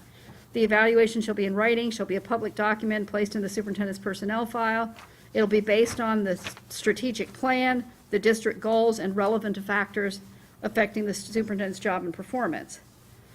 Further, the superintendent, and this is the other question, whether you wanted this or not, further, the superintendent may request, and the board shall, upon such request, provide an interim evaluation in December of each year. Nothing in this paragraph restricts the power of the board to evaluate or terminate the superintendent anytime subject to the provisions of this contract. But I think that, number 7, did you have a comment? You said number 7 was okay? Like that? I will likely greatly shrink what's here and incorporate 7, but I just want to look whether there's anything missing from within those 3 Okay. sentences. And then the only thing, if you look above where I have 7, and it isn't in the contract you gave us, but there was a number 6 that said that the board and the superintendent will, working together, set annual goals for the school district prior to each July 1. I like that. And I think that needs to be included in there somewhere too, Good, so that we good. kind of understand what it is we're doing, Good. okay? And this doesn't add it, I think there was a comment that said that this language, number 7, adds another evaluation. It's only at the request of the superintendent that Yes. we would have another evaluation if they request it to go over Sure. things. And I kind of, and my personal feeling is, hey, if they want it, if an employee wants to be evaluated, I can't think of a reason why you would say, no, you need to wait till the end of the year. We're not going to. Right, right. I don't think that's a good communication piece. So anyway, I don't know how the board feels about number 7 and number 6. I'm fine with both Fine of with them. it, too. Okay. On page 11 of 14, paragraph B about the annual physical. Yeah, I had a question about this too, because You this, ha- the language that we have is very, So the language I got you is from St. John's, which says, it's paragraph number 5, which says medical examinations. The superintendent shall undergo an executive physical that shall include but not limited to a stress test, blood work, and EKG between May 1st and June 30th of each year, with the results to be given to the board by the examining physician in the form of blah, blah, blah, blah, blah, blah, and will bear the cost. So, and I don't know whether May 1st to June 30th is obviously when you're running a normal contract. So I would think that it needs to be a different time frame, because I think that we're not, especially since if you're hiring someone to start in November, you don't want to wait 6 months before they get a physical. Even though this one said once a year during the employment. I mean, I think maybe we should wait until after they've had Thanksgiving dinner and then do the physical. Okay. or after their 90 days, about 90 days, first 90 days or something. You could put a provision in there for a post-employment physical within a timeline, with maybe the first couple of months of Okay. employment. I would say before their 90 days is up. Okay, before the. Yeah, so we did Okay. the post-employment physical, and then we did an annually thereafter or something, I mean, but I think Excellent, and that's all I had. Thank you. right. Good list. Good list. Thanks. Sorry it was in that format. I was a little bit rushed. No problem. Okay, any other questions? We'd like to go ahead and take some time to do this. As far as the next step, Mr. George will. Marcia, did actually you have take some more? Notes on this, and we'll kind The of only pull it thing together. the only thing that you did not cover, Ms. Roberts, that I had was Yes. in the superintendent termination agreement, it just says that they'll only give 30 days So notice. I think that whole piece, whole mean, that- page 7, 8, and 9 needs to be And we just had this completely conversation about our own employees notifying us, and it was 90 days, now it's 60 days, so I think we'd have to be consistent with what I our don't think employees that, are expected I'm to not, do. I don't agree with that. I don't think we necessarily need to be consistent with the superintendent, mainly because we're gonna have we're gonna have to add in a process of hiring a new one, I know. But I think that, but I just think those 2.5 pages need to be something different. Okay. So, yeah, Madam Chair, Yes? for the point you made, if you all are giving a 30-day notice to cure, if you're keeping that kind of provision in the contract, that means you all as a board are seriously looking at terminating a superintendent? Do you want to stretch out those days? Well, I would terminate without cause if that's the case, because honestly, that's the easiest way to get out of a contract without potential litigation. I mean, we've seen examples of that with cause happening, unless it was something extremely egregious and there was, just Yeah, and not when this- liking someone or not getting along is not. and when we you know. already have language in there for without cause, I don't think the with cause, I think we would obviously have to choose which way we want it to go, so, I don't. Hi. I have it. Okay. Yes, you're up. Why have it in there? Yeah. Why do you even want it? Why do you even want it in there then? Why do you need to give a time for, if you're concerned about it? Yeah. Well, if they're gonna leave to go somewhere else, then I would like the extra time to try to find someone else. So let me ask a question, because this process has taken us months and months. So, if somebody's planning to go somewhere else, unless they have some deal already made with another, to go somewhere else, but if they're going to be another superintendent, they're gonna have to apply and go through this whole 6-month rigmarole. 30 days, Unless they're also going to go work for a book company. right, if they're going somewhere where they just wanna be out of the industry, boom, out of the field and go get a job somewhere else, because somebody saw him as a rock star and offered him a big salary, then go for it, I guess. Well, and I guess there is that too, that I they personally- could give their 30 days or 2-week notice, and we could just say, thank you very much, you're welcome to leave now. Because, Well, if they're- technically, things yeah. can happen in that amount of time that you don't want to, so, yeah, maybe we just don't even have it. Yeah. Because if they're interested in leaving, they're not interested in their job. So Yeah. why keep them here? Yeah, they'll just plow through their sick days and be done with it, Yeah. and then we're left with a rudderless ship.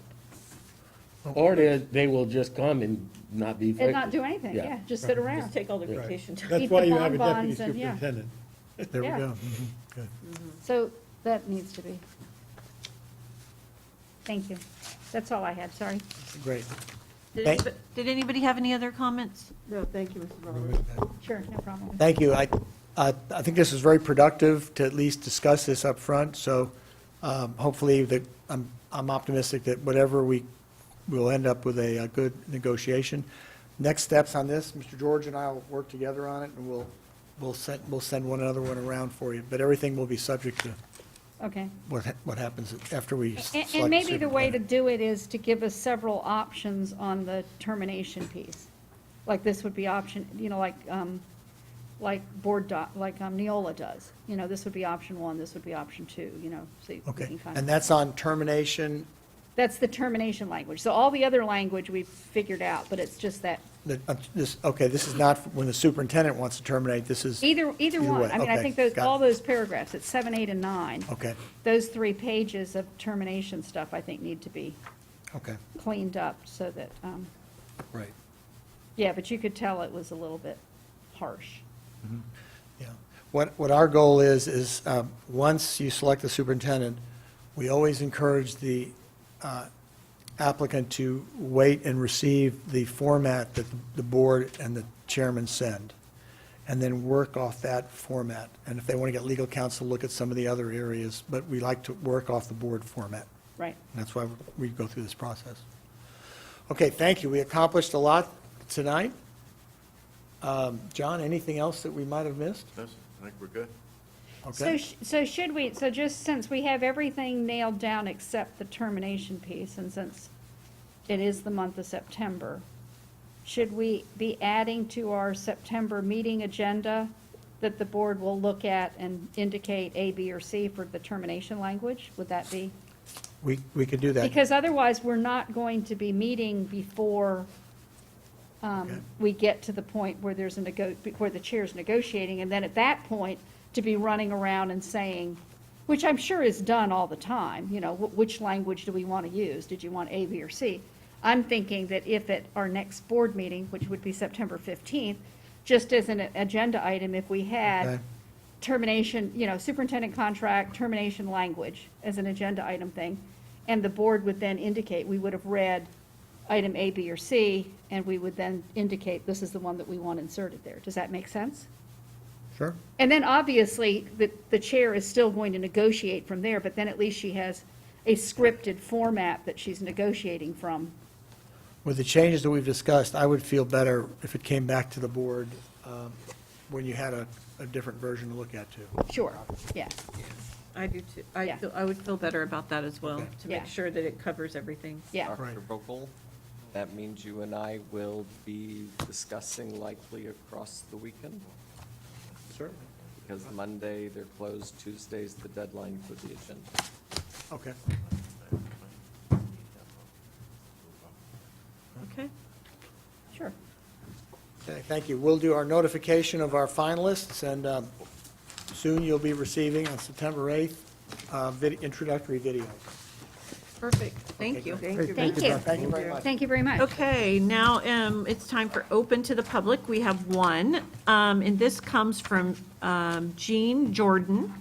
I would like to thank the school board and the teachers and staff for all the effort and hard work it has taken to successfully bring students back to school. It has made such a difference in our daughters' lives.